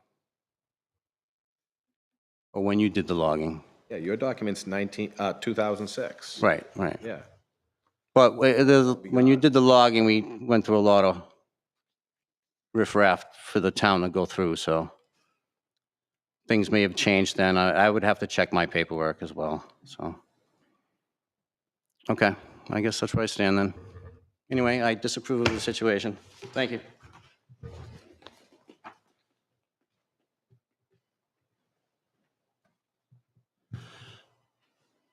Anything else? I think you understand it as well as anyone. I'll answer any questions, but I think you got it. Anything further, folks, or are we ready to go into deliberative? I think we're ready for deliberation. Okay, then if we're done, we're done. We're going to deliberation, which means no more input. I'm not sure if you heard that earlier. Okay. We can't take inputs from anybody at this point. Okay. Would somebody make a motion? I will make the motion. I move to grant the request from Joseph Greenwood for a variance from Article 5, Table 220-32F.C, parentheses 1, parentheses lowercase b. Is it a one or an I? It's a 1. It's a one, okay. Got it right that time. And to permit a single-family home to be constructed at 2 Carlton Path, Tax Map 18, Lot 8, with the following conditions.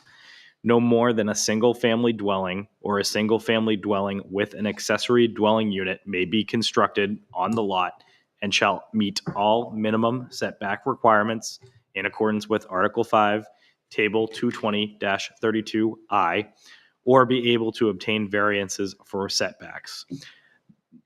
The property owner and/or applicant shall obtain a waiver of municipal liability from the Plastow Board of Selectmen prior to making application for a building permit from the Department of Building Safety. I'll second.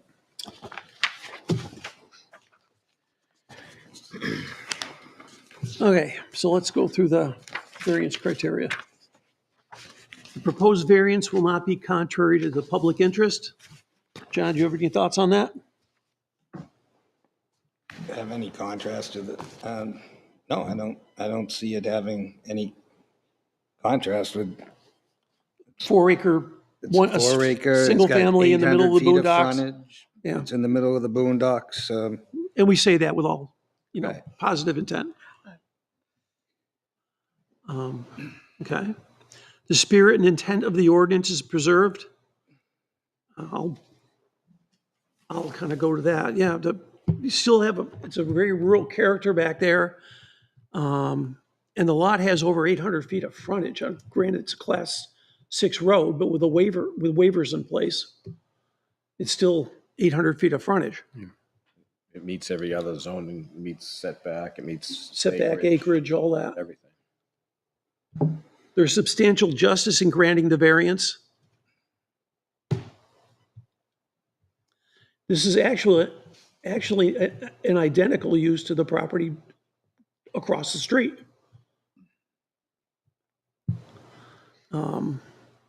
not granting it, this variance,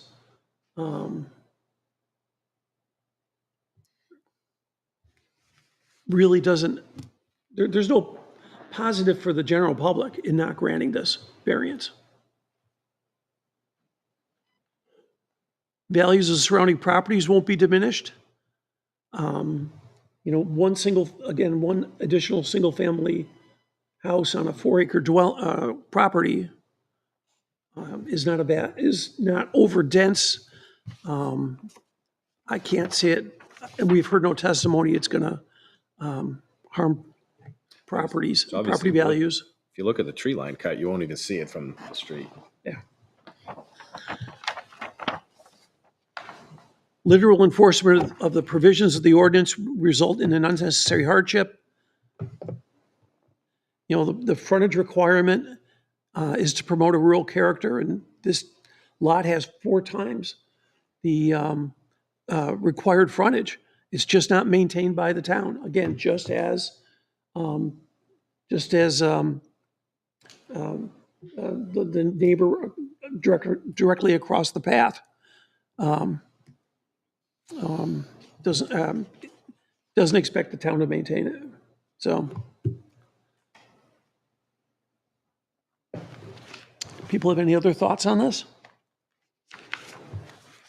I think it's reasonable. I think it's the same intent and the same spirit that was granted previously to allow a property owner fair use of their property.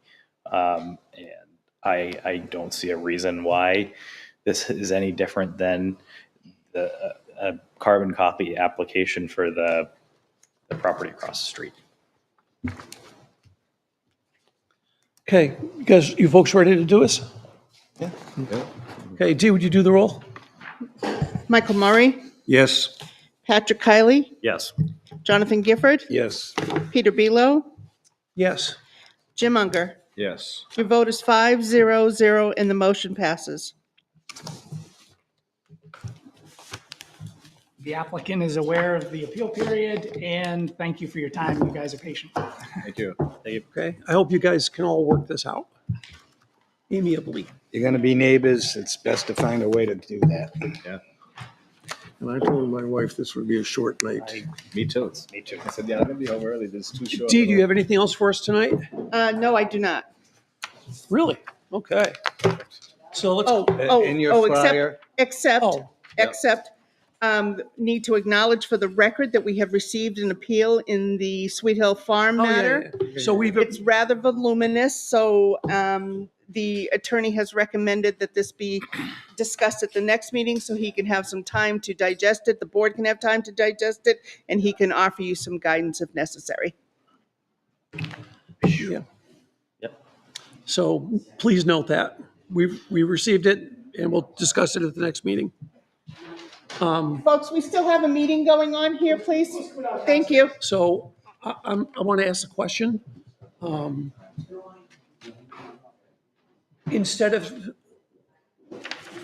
of having a meeting with our legal, I know we're on camera, with our legal advisor 20 minutes before the next meeting, would people generally be amiable to another meeting sometime in the next 3 weeks just for legal advice? Oh, yeah. I'm close by. And that would be called a non-meeting, by the way?